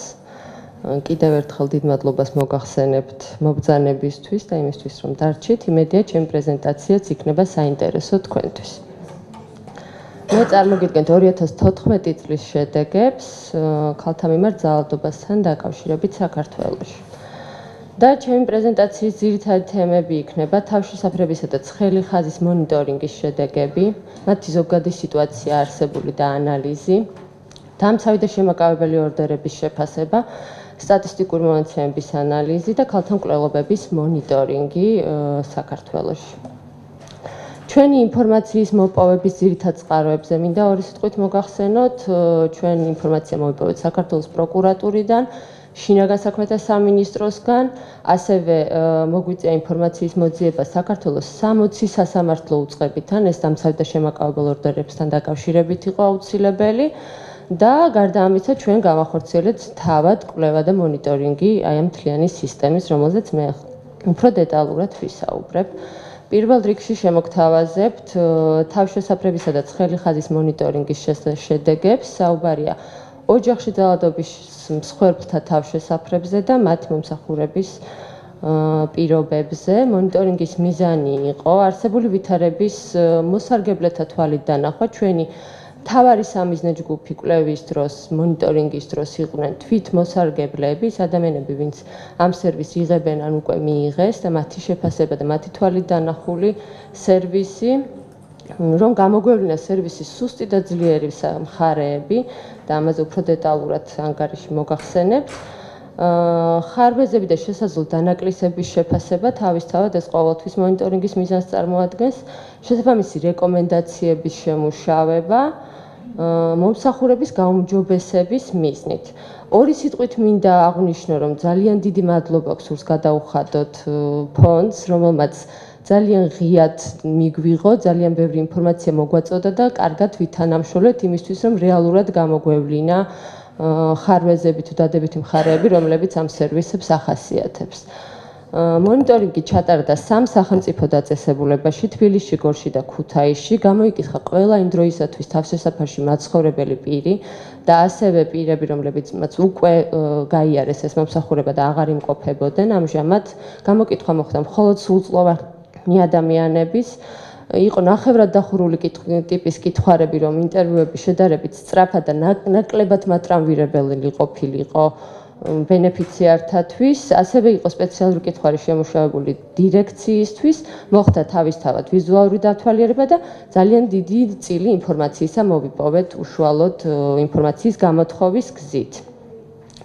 წარმოგიდგენთ 2014 წლის მიღება გადინების სტატისტიკას, რომელიც შეიძლება საინტერესო იყოს თქვენთვის, იმიტომ რომ 2014 წელს 38%-ით ნაკლებმა პირმა ისარგებლა თავშესაფრის მომსახურებით, თუმცა 175%-ით გაიზარდა შემაკავებელი ორდერის საფუძველზე განთავსებულ პირთა რაოდენობა თავშესაფრებში. 53%-ით შემცირდა სტატუსის მქონე პირთა რაოდენობა თავშესაფრებში. თქვენ იცით, რომ სტატუსის მინიჭებელი კომისიის მუშაობა იყო დროებით შეჩერებული და სწორედ ამან განაპირობა ეს გარემოება. დამცავი ორდერის საფუძველზე არც ერთი პირი არ მოთავსებულა 2014 წელს თავშესაფრებში, თუმცა თვითონ თავშესაფრების შემდგომში უწევენ დახმარებას პირებს, რომ მოიპოვონ დამცავი ორდერი. აი ესეთი არის შედარებითი სტატისტიკა, შეგიძლიათ ნახოთ 2013 წლის მონაცემები, სადაც იყო ერთი დამცავი ორდერით მოთავსების პრაქტიკა და ასევე იყო საპატრულო პოლიციის ოქმით, რომელიც 2014 წელს აღარ განმეორებულა და რაც ჩვენ დადებით სტატისტიკად მიგვაჩნია, იმიტომ რომ საპატრულო პოლიციის ოქმი არ წარმოადგენს სამართლებრივ რეალურ მექანიზმს ძალადობის მსხვერპლთა დაცვისთვის. ეს არის დამცავი და შემაკავებელი ორდერები ძირითადად. ბენეფიციართა გამოკითხვის შედეგად გამოვავლინით შემდეგი მნიშვნელოვანი საკითხები. მათ ვეკითხებოდით შეგრძნებებზე და გამოცდილებაზე, არა პირდაპირ, არამედ მათი, ასე ვთქვათ, აღქმადობიდან გამომდინარე. უფრო დეტალურად თქვენ წინ გაქვთ მოკლე მიმოხილვა და ასევე დაიბეჭდება ანგარიში, რომელშიც უფრო კარგად იხილავთ მერე როგორ ხდებოდა გამოკითხვა და რა ტიპის კითხვები იქნა დასმული, თუმცა აღმოვაჩინეთ, რომ ბენეფიციარები მთლიანად არიან დამოკიდებული პერსონალზე. ანუ პერსონალი არის ის, ვინც უწევს მათ თავიდან ბოლომდე, ასე ვთქვათ, ზედამხედველობას, დახმარებას, ხელჩაკიდებული დაატარებს მათ. მხოლოდ 17% ფლობს საკმარის ინფორმაციას არსებული სახელმწიფო სერვისების შესახებ. 50%-მა არ იცის საკმარისი გზები თავის დასაცავად. ისინი თვლიან, რომ არ არიან საკმარისად ინფორმირებულები იმის შესახებ, თუ როგორ უნდა დაიცვან შემდგომში თავი. თავშესაფარში მოთავსებულ პირთა 50% თვლის, რომ ვადა თავშესაფარში მოთავსებისა მათთვის არასაკმარისი იყო. თუმცა ყველამ აღნიშნა ერთხმად, რომ უადვილდება თავიანთ პრობლემებზე საუბარი, რაც მათთვის გაცილებით უფრო რთული იყო თავშესაფარში მოხვედრამდე. აი ეს არის მოკლე ჩამონათვალი იმ შეკითხვებისა, რომლებიც ჩვენ მათ დაუსვით და მათი პასუხების, ასე ვთქვათ, შეჯამება. აგერ ხედავთ თქვათ რომ მხოლოდ 17% ასახელებს რომ მეტი იცის არსებული სერვისების შესახებ, ასევე არის სერიოზული პრობლემები, ასე ვთქვათ, გამოთქმული ბენეფიციართა მხრიდან თავშესაფრის ვადებთან დაკავშირებით, საცხოვრებლის მოძებნასთან დაკავშირებით 67% მიიჩნევს, რომ ამაში თავშესაფარმა დახმარება ვერ გაუწია, ასევე პრობლემებია სამსახურის მოძებნასთან დაკავშირებით 75% მიიჩნევს, რომ ასეთი ტიპის დახმარება არ მიუღია. ბავშვების უფლებრივი მდგომარეობა ასევე იქნა შემოწმებული თავშესაფრებში, ვინაიდან მათი განთავსება მშობლებთან ერთად ძალიან ხშირია და ზოგჯერ ბავშვების რაოდენობა გაცილებით აღემატება პირდაპირ ბენეფიციარების რაოდენობას. რა თქმა უნდა, ბავშვების 100%, მშობლების 100% თვლის, რომ მათი შვილები გაცილებით უკეთ გრძნობენ თავს თავშესაფარში და დაცულად. თუმცა არ არის ბავშვთა ფსიქოლოგი სპეციალიზებული და ბავშვების რეაბილიტაციის კუთხით შეგვიძლია ვთქვათ, რომ ძალიან ცოტა სამუშაო მიმდინარეობს, აი აქედან გამომდინარე, თუმცა თავად თავშესაფრები თავიანთი რესურსებიდან გამომდინარე ცდილობენ რომ იმუშაონ ამ მიმართულებით. აღმოჩნდა, რომ ბავშვებისთვის კვება არის არასათანადო, იმ საკვების ჩამონათვალი, რომელიც მიეწოდება თავშესაფარში პირებს, არასაკმარისია, ვთქვათ, ეხლა არ მინდა სიღრმეებში ჩასვლა, იქ საუბარია ბოსტნეულისა და ხილის მრავალფეროვნებაზე და ასე შემდეგ, აუცილებლად უნდა იქნას სპეციფიკა გათვალისწინებული. ასევე პრობლემები გამოვლინდა მცირედი, მაგრამ მაინც არასათანადო სამედიცინო მომსახურებასთან დაკავშირებით, რომელიც მედიკამენტების მიწოდების უზრუნველყოფის პრობლემას შეეხება, თუმცა თვითონ ფონდის და თავშესაფრებით მაქსიმალურად ცდილობენ რომ აღმოფხრან ეს პრობლემა და ეს უფრო სისტემურია და უკავშირდება შესყიდვების საკითხს საქართველოს კანონმდებლობაში არსებულ სახელმწიფო შესყიდვების სისტემას.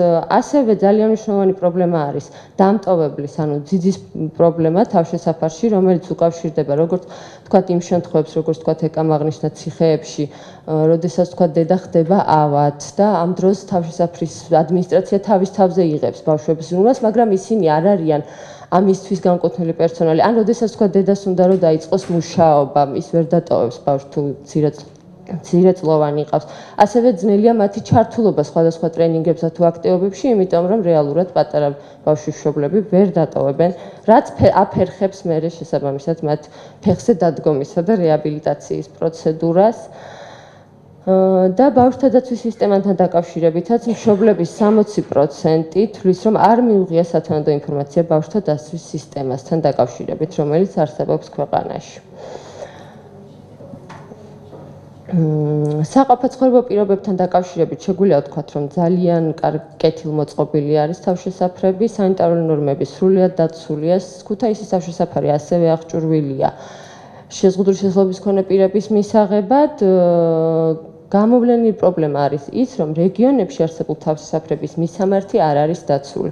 ანუ რეალურად იქიდან გამომდინარე ეს ქვეყნის სპეციფიკა უფროა, რომ თქვათ გორსა და ქუთაისში ძნელია დამალო ადგილი, სად არის თავშესაფარი და აქედან გამომდინარე აი ეს პრინციპი, რომ თავშესაფარი უნდა იყოს ანონიმური და ცხოვრებათა კონფიდენციალობა დაცული, იქ ძალიან რთულდება. დირექციას ვკითხეთ თუ მათი აზრით რა უნდა იქნას გაუმჯობესებული და მათი პირველი რა თქმა უნდა თხოვნა იყო სტატუსის მინიჭებელი კომისიის აღდგენა და ყველამ ვიცით რომ ძალადობის მსხვერპლებს ძალიან ხშირად არ სურთ მიმართონ პოლიციას და გამოიყენონ ძალოვანი სტრუქტურების დახმარება თავიანთი ოჯახური პრობლემების მოგვარებაში და აქედან გამომდინარე ხშირად რჩებიან ოჯახურ ძალადობრივ გარემოში იმის ხარჯზე რომ თვითონ კომისიის მუშაობა იყო შეწყვეტილი, თუმცა ვიცით რომ კომისია ხელახლა დაკომპლექტდა და იმედია მალე შეუდგება სამუშაოს. ასევე დირექციას ჰქონდა ესეთი შემოთავაზება რეკომენდაციის სახით, რომ ერთჯერადი ფულადი დახმარება, როდესაც პირი ტოვებს თავშესაფარს, ერთგვარი სერიოზული ზურგის გამაგრება იქნება ბენეფიციარებისთვის და თემატური ტრენინგები შესასრულებელი სამუშაოს მიხედვით თვითონ თავშესაფარში დასაქმებული პირებისთვის. მათ ყველას აქვთ გადამზადება გავლილი, თუმცა დირექცია ისურვებდა, რომ უკეთეს შემთხვევაში კიდევ უფრო მეტი კონკრეტულად იმ თემებთან დაკავშირებული ტრენინგები ყოფილიყო პერსონალისთვის, რომელიც შესრულებაც მათ ეხებათ და წარმოგიდგენ ჩვენს რეკომენდაციების მხოლოდ მცირედ ჩამონათვალს, უფრო ვრცლად შეგიძლიათ ანგარიში იხილოთ. თავშესაფარში პირის მოთავსების ვადის გადახედვა და გაგრძელება არის ჩვენი ერთ-ერთი მთავარი რეკომენდაცია, იმიტომ რომ ის არსებული ვადები, საუბარია სამთვიანზე და შემდეგ უკვე გაგრძელებაზე, ღელვას უკავშირდება, სრულად არასაკმარისია იმისთვის, რომ დასრულდეს რეაბილიტაციის პროცესი, დასრულდეს კი არა, ეს არის მხოლოდ დასაწყისი სამი თვე და აი ამ შფოთვას, რომელსაც იწვევს მე ეს ბენეფიციარებში როგორ გაგრძელდება მისი ვადა, რა ელისმას, ეს უკვე ძალიან შედეგის უკუმაჩვენებელია, ასე ვთქვათ, მათი რეაბილიტაციისთვის. ინფორმაციის უკეთ გავრცელებასთან დაკავშირებით ღირს ისევ მუშაობა, მიუხედავად იმისა, რომ ყველა სტრუქტურა ჩართულია, აუცილებელია კიდევ უფრო გავრცელდეს, იმიტომ რომ ჩვენ ვეკითხებოდით ბენეფიციარებს, როდის შეიტყვეს, რამდენი ხნის მერე მიმართეს, თავშესაფარს საიდან შეიტყვეს მათ და ცხადი არის, რომ თქვათ ადგილზე მისული საპატრულო პოლიცია მათ ამ შესაძლებლობის შესახებ უმრავლეს შემთხვევაში არ აცნობს ხოლმე. აქედან გამომდინარე, ღირს ისევ მეტი ინფორმაცია მიეწოდოთ ადამიანებს. ფსიქოსოციალური რეაბილიტაციის გეგმის გადახედვა არის აუცილებელი იმისთვის, რომ ადამიანებმა თავშესაფარში გამოსვლის შემდეგ მეტი ძალა იგრძნონ და მართლაც აღარ იყვნენ დამოკიდებული პერსონალის სიყოჩაღაზე და თვითონ შეძლონ თავიანთი პრობლემების გადალახვა, მეტნაკლებად მაინც. ბავშვთა კვების სტანდარტების გაუმჯობესებაზე უკვე გესაუბრეთ და მედიკამენტებით უზრუნველყოფის წესთან დაკავშირებითაც იმჯობესი იქნება, რომ არსებობდეს რაიმე სპეციალური წესი, რომ უზრუნველყოფა მოხდეს დაუყოვნებლივ. დაცვის ღონისძიებების გაძლიერება იქნებოდა ძალიან კარგი ქუთაისში და გორში, სწორედ ამ კონფიდენციალობის პრინციპის დაუცველობიდან გამომდინარე. და აღძელიან დამხმარე პირის დაქირავების შესაძლებლობა, რომ არსებობდეს საჭიროების წარმოშობის დროს. ეს არ არის რაღაცა ყოველდღიური საჭიროება, მაგრამ უნდა იყოს იმ შესაძლებლობა, რომ როდესაც დაგჭირდება, მივაშველოთ ადამიანებს. ასევე გავაკეთეთ ცხელი ხაზის მომსახურების მონიტორინგი შეძლების დაგვარად. მათი ძირითადი ფუნქციებია კრიზისული დახმარება, იურიდიული კონსულტაცია, ფსიქოლოგიური დახმარება, ინფორმირება, საკონსულტაციო ცენტრში გადამისამართება, პოლიციის გამოძახება, თუ თქვათ აბონენტი თანახმა, საჭიროების შემთხვევაში სასწრაფო სამედიცინო მომსახურებაზე გამოძახებას, თქვათ გადამისამართება. ცხელხაზზე მუშაობს 4 ოპერატორი, მათი სამუშაო დღე 24 საათი გრძელდება, მორიგეობა შესაბამისად ყოველ დღეშია, მათი პროფესია, ისინი პროფესიით იურისტები არიან და გავლილი აქვს სპეციალური გადამზადება, ტრენინგები.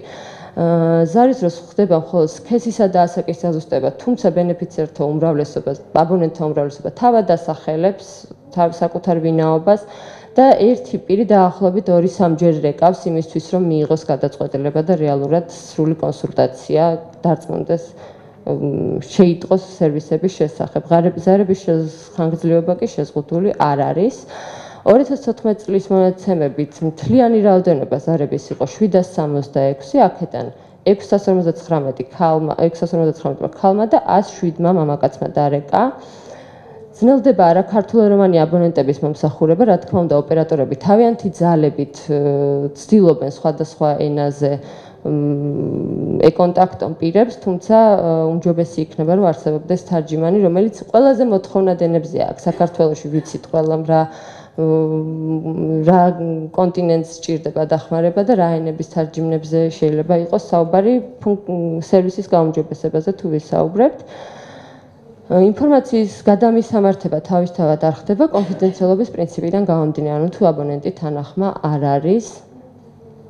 დაფიქსირებული ძალადობის ფორმები ზარების მიხედვით არის ყველაზე ხშირად ფიზიკური ძალადობა, შემდეგ ფსიქოლოგიური, შემდეგ სექსუალური და ეკონომიკური ძალადების ფაქტები ფიქსირდება და რამდენიმე შემთხვევა იყო ასევე იძულების. რეკომენდაციები არის მისტიური მომხმარებლის კვლევა, ჩვენ გთავაზობთ, რომ იმისათვის, რომ უფრო ეფექტურად იყოს დადგენილი ცხელი ხაზის მომსახურების ხასიათი და სიხშირე და ხარისხი, უმჯობესი იქნება მისტიური მომხმარებლის კვლევის მეთოდის გამოყენება, რაც სახალხო დამცველის ძალებს აღემატება. მოთხოვნა უცხოენებზე მოსაუბრე პირის დახმარება, რადგან უკვე ვისაუბრეთ და სერვისის შესახებ ინფორმაციის უფრო ეფექტური გავრცელება.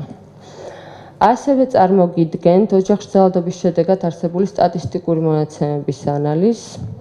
როგორც უკვე გითხარით, ჩვენ ძირითადი ინფორმაცია მოვიპოვეთ საერთო სასამართლოებიდან და შინაგან საქმეთა სამინისტროდან და პროკურატურიდან. სტატისტიკა ესე გამოიყურება 112 ოჯახში ძალადობის კონფლიქტის შეტყობინების შესახებ 9260 შეტყობინება შეუვიდა 2014 წელს, ეს მხოლოდ ოქტომბრის ჩათვლით მონაცემებია. ოჯახური კონფლიქტის სტატისტიკა არის 1371 და თუ რას ნიშნავს ოჯახური კონფლიქტი და რით განსხვავდება ის ოჯახური ძალადობისგან, ამაზე უფრო ქვემოთ, უფრო დეტალურად ვისაუბრებ. 126 პრიმა და 126 პრიმა მე-11 მუხთა მიმართებაში, რაც პრინციპში ერთი და იგივეა, ანუ სისხლისამართლებრივი დევნის დაწყების მაჩვენებელი არის 350, დამტკიცებული შემაკავებელი ორდერი 2014 წელს ჩვენი მონაცემებით გვაქვს 902 და გამოცემული დამცავი ორდერების რაოდენობა 87-ს შეადგენს. შეგვიძლია ნათლად დავინახოთ შეფარდება აი ამ პროცედურებისა ერთმანეთთან და გავაკეთოთ ანალიზი. როგორც მოგახსენეთ, შინაგან საქმეთა სამინისტროს მონაცემებით გამოძიება დაიწყო 524 საქმეზე ოჯახის ძალადობის ფაქტთან დაკავშირებით, აქედან 479 მამაკაცის მიმართ, 37 ქალის მიმართ. დააზარალებულად ცნობილი იქნა 525 ქალი, აქედან 2 არასრულწლოვანი და 135 მამაკაცი, აქედან 18 იყო არასრულწლოვანი. დამტკიცებულია, როგორც უკვე გითხარით, 87 დამცავი ორდერი და გამოცემულია 902 შემაკავებელი ორდერი. არ დამტკიცდა 4 დამცავი ორდერი და 17 შემაკავებელი ორდერი სხვადასხვა მიზეზებიდან გამომდინარე.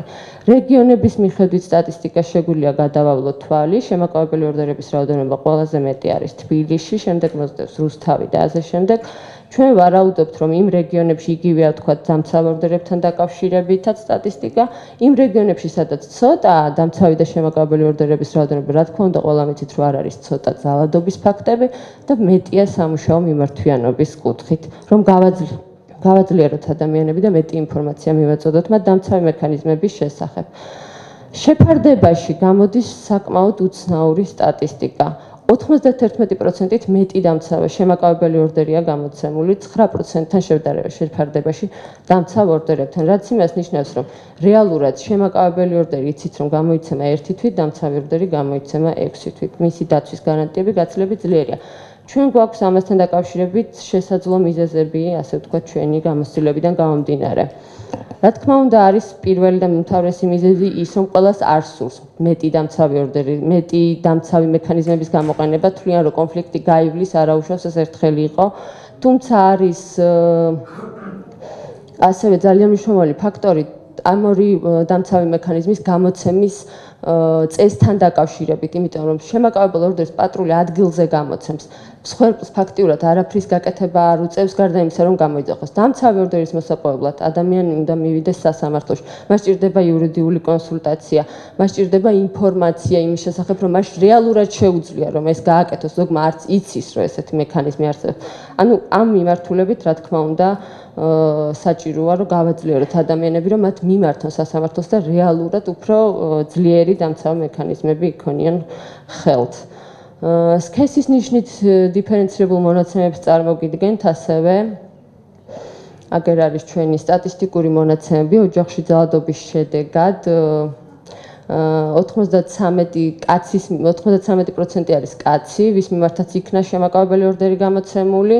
6% შეადგენენ ქალები, ხოლო ერთობლივად ქალისა და მამაკაცის მიმართ გამოცემული შემაკავებელი ორდერების რაოდენობა არის 1%. ანუ როგორც სოფლიოში, ისევე ჩვენთან ძირითადად მოძალადეებად მამაკაცები გვევლინებიან 93%-ში შემთხვევებისა.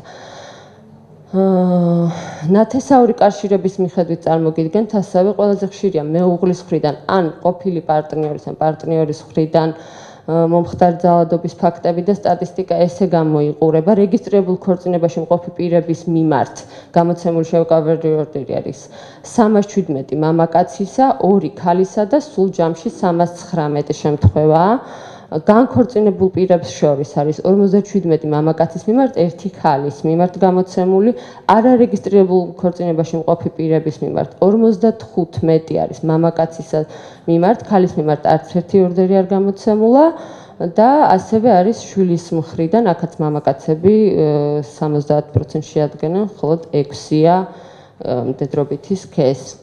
ძალადობის ფორმების მიხედვით ყველაზე ხშირია ფსიქოლოგიური და ფიზიკური ძალადობა ერთობლივად, რაც პრინციპში გასაგებიც არის.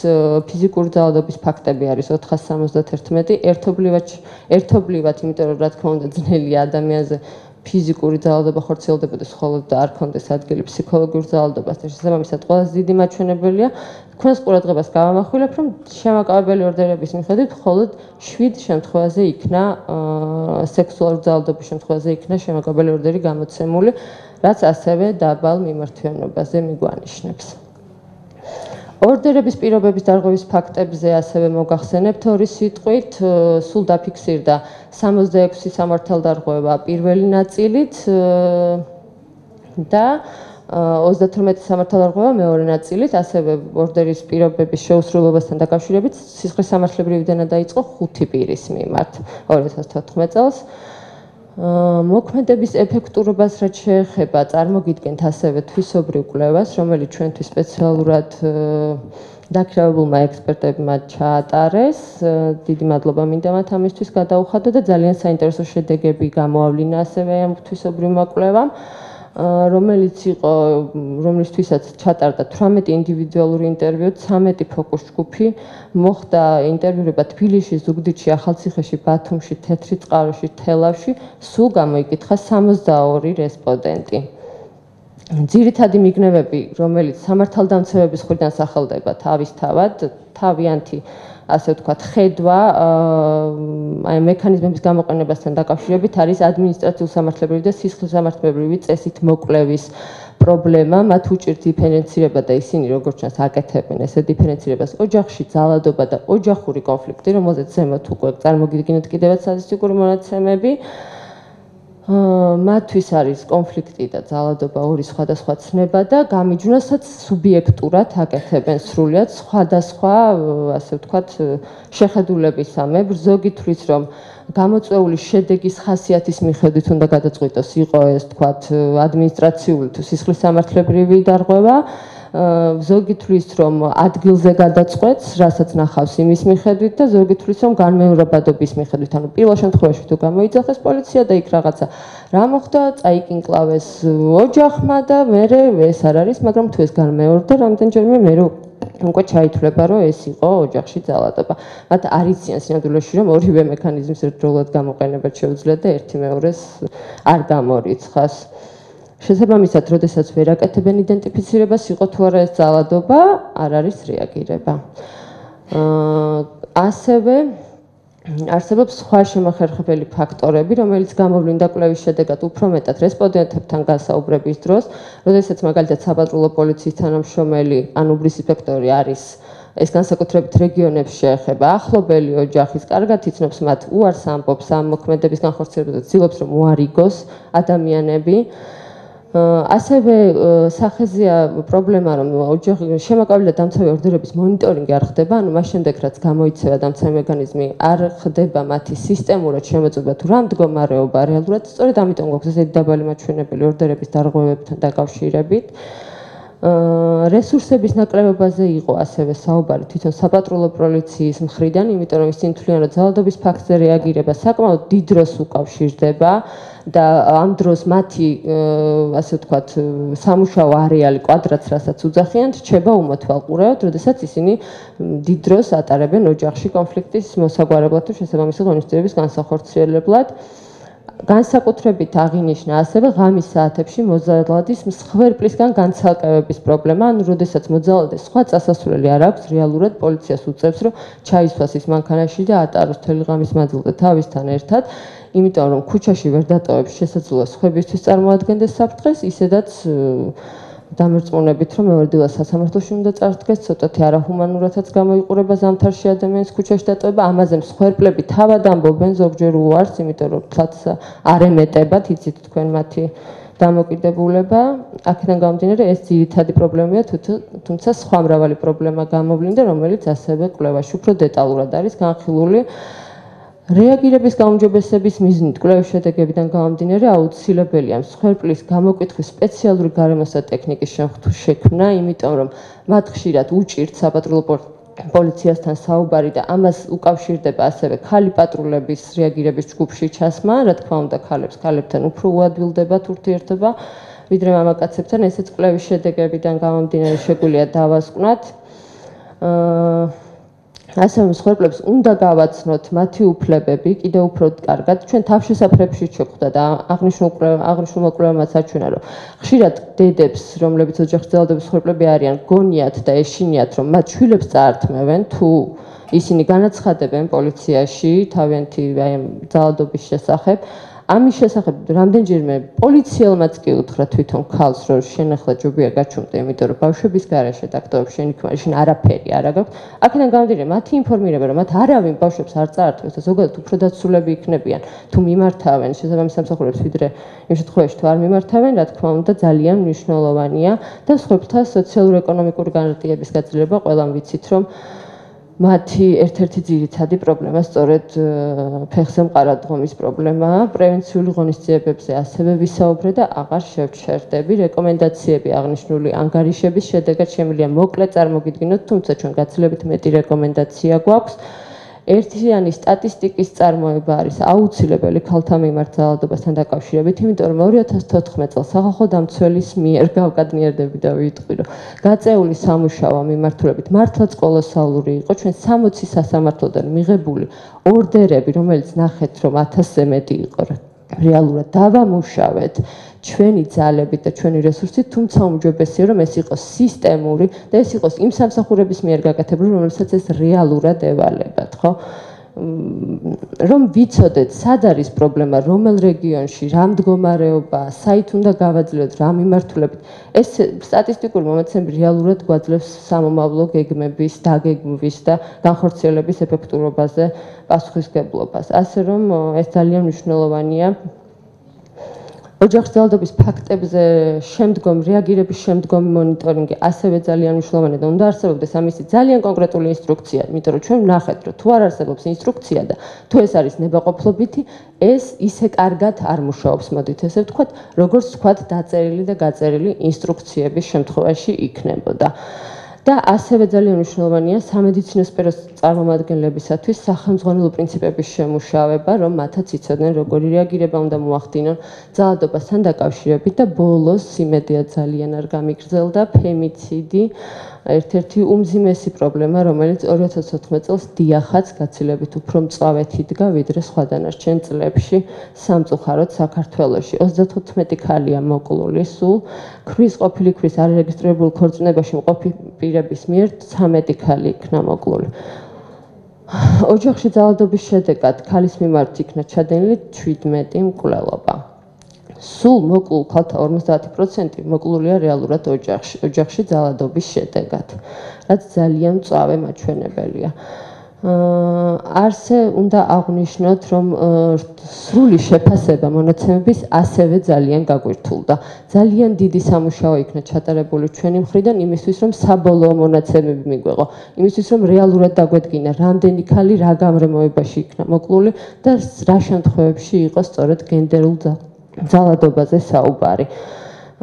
თვითონ შესაბამისი სტრუქტურები გვაწვდიან ინფორმაციას, რომ ხშირად არ არის მითითებული გარდაცვალების და მკვლელობის შორის არსებული კავშირები, ანუ მათ ზუსტად არ იცოდნენ, იყო ეს რეალური ქალი, მეგობარი ქალზე არის საუბარი, პარტნიორებზეა საუბარი თუ ასე შემდეგ. მხოლოდ რეგისტრირებულ ქორწინებაზე გვაწვდიან თავდაპირველად ინფორმაციას და აქედან გამომდინარე ჩვენც ვერ ვისაუბრებთ, რომ აი ზუსტად იმ 13 ქალზე არის მხოლოდ პარტნიორის მხრიდან ესეთი დანაშაული ჩადენილი. და ასევე თუმცა ოფიციალური მონაცემები ასეთია და ჩვენ მათ რა თქმა უნდა ვეყნობით და ვენდობით. ნათესაური კავშირების მიხედვით ოჯახში მომხდარ მკვლელობებიდან 56% არის ქალის მიმართ, ანუ ქმარმა მოკლედ ცოლი ან ყოფილი ცოლი ან არარეგისტრირებულ ქორწინებაში მყოფი პირი და დანარჩენი სტატისტიკად შეგიძლიათ იხილოთ ოჯახში ძალადობის მკვლელობებთან დაკავშირებით. ცოლის მხრიდან ქვის მკვლელობის ერთი ფაქტი იყო დაფიქსირებული და მამის მხრიდან შვილის მკვლელობის რამდენიმე შემთხვევა დაფიქსირდა ასევე. პარტნიორის მხრიდან ქალთა ოჯახში მკვლელობისა და სხვა ქალთა მკვლელობების ფაქტებს თუ შევადარებთ ერთმანეთს, 51% ჩადენილი აქვს, ანუ 34 ქალიდან 51% მოკლულია სწორედ პარტნიორის მხრიდან. და ოჯახში ძალადობისა და სხვა ქალების მკვლელობების ფაქტებს თუ შევადარებთ ერთმანეთს, როგორც უკვე გითხარით, 50% მოკლულია ოჯახში ძალადობის შედეგად გარდაცვლილი ქალებიდან. ოჯახში ძალადობის ოჯახის წევრის მიერ მოკლული პირების გადანაწილება სქესის მიხედვით არის ესეთი, რომ 32% წარმოადგენს კაცს და 68% ქალს. ყველა საინტერესებს ხოლმე რამდენი კაცი შეიძლება შეწირო და ასევე მნიშვნელოვანი მაჩვენებელია ოჯახში ძალადობას. ეს არის აი ეს მონაცემები. და საბოლოოდ წარმოგიდგენთ ასევე შედარებას 2014-2013 წლისა, ვინაიდან იყო ძალიან სერიოზული დისკუსიები, რომ წინა წლებშიც იგივე მაჩვენებელი არსებობდა. რეალურად ოჯახში ჩადენილი ქალის ყოლობა 2014 წელს იყო 17, 2013 წელს 9. ქმრის მიერ ცოლის ყროლობა იყო 14 2014 წელს, 13-ში 8. სულ ქალთან ყოლობების შემთხვევები დაფიქსირდა 2014 წელს, როგორც უკვე გითხარით, 34, ხოლო 2013 წელს 21. სწორედ ამიტომ მიგვაჩნია, რომ სტატისტიკა არის მზარდი სამწუხაროდ და რეალურად ეფექტური ღონისძიებები არის აუცილებელი. ჩვენ ასევე მონიტორინგის პროცესში გამოვავლინეთ ორი შემთხვევა, როდესაც ადამიანს მიმართული ქონდა პოლიციამდე, მანამდე და შეტყობინებული ქონდა რეალური საფრთხის შესახებ და ერთი დარწვის შემთხვევაში ასევე მიმართული ქონდა ქალს პოლიციისთვის, თუმცა შესაბამისი რეაგირება როგორც ირკვევა არ მოხდა, იმიტომ რომ ძალიან მძიმე შედეგი დადგა.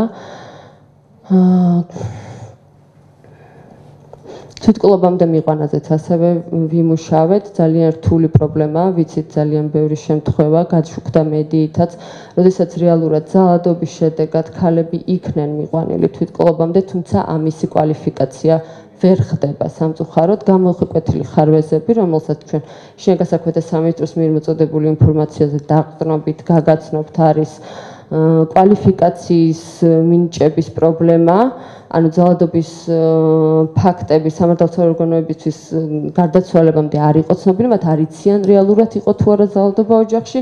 ის პირები, რომლებიც ასე ვთქვათ, ამის შესახებ ინფორმირებულები იყვნენ, უარს ამბობენ, მეზობლებზე ნათესაობზე საუბარი ინფორმაცია მიაწოდნენ პოლიციას შესაბამისად და მეორე თვითონ შინაგან საქმეთა სამინისტრო გვეუბნება, რომ ვერ მოგვაწვდის ინფორმაციას, რადგან მონაცემთა მოცულობა არის ძალიან დიდი და მათი დეტალური დამუშავება შეუძლებელია. რეკომენდაციებს წარმოგიდგენთ და ამით დავასრულებ ჩემს მოხსენებას. აუცილებელია დაინერგოს რისკის შეფასების მეთოდოლოგია აი ამ იდენტიფიცირებისთვის, რომელიც არსებობს მრავალ ქვეყანაში და ჩვენ შეგვიძლია რომ გამოვიყენოთ ეს ინსტრუმენტები, რომ წინასწარი იდენტიფიცირება მოვახდინოთ. სტატისტიკური მონაცემები კვლავ და კვლავ ძალიან მნიშვნელოვანია და სიღრმისეული ანალიზი უნდა გაკეთდეს, აი ამ საქმეების შესწავლა იქნებოდა ძალიან კარგი რეალურად სიღრმისეულად, რის შესაძლებლობა ჩვენ არ გქონდა. ასევე მნიშვნელოვანია ჩვენი აზრით, რომ დანაშაულის შეუტყობინებლობაზე მოხდეს კანონით გათვალისწინებული ზომების გამოყენება, იმიტომ რომ ვიცით, რომ ხშირად საზოგადოებისთვის ცნობილია და ისინი არ ატყობინებენ და უარს აცხადებენ შესაბამისი სტრუქტურებისთვის ინფორმაციის მიწოდებაზე. და ქალთა თვითკვლობამდე მიყვანის შემთხვევების სტატისტიკური მონაცემების წარმოება, ასევე კვალიფიკაციის პრობლემასთან დაკავშირებით აუცილებელია ჩატარდეს მუშაობა იმისათვის, რომ ბოლოს და ბოლოს დადგინდეს, რა შემთხვევებში იყვნენ ეს ადამიანები რეალურად მიყვანილები იმ ზომამდე, რომ მათ თავი მოიკლეს. ძალიან დიდ მადლობას მოგახსენებთ ყურადღებისთვის.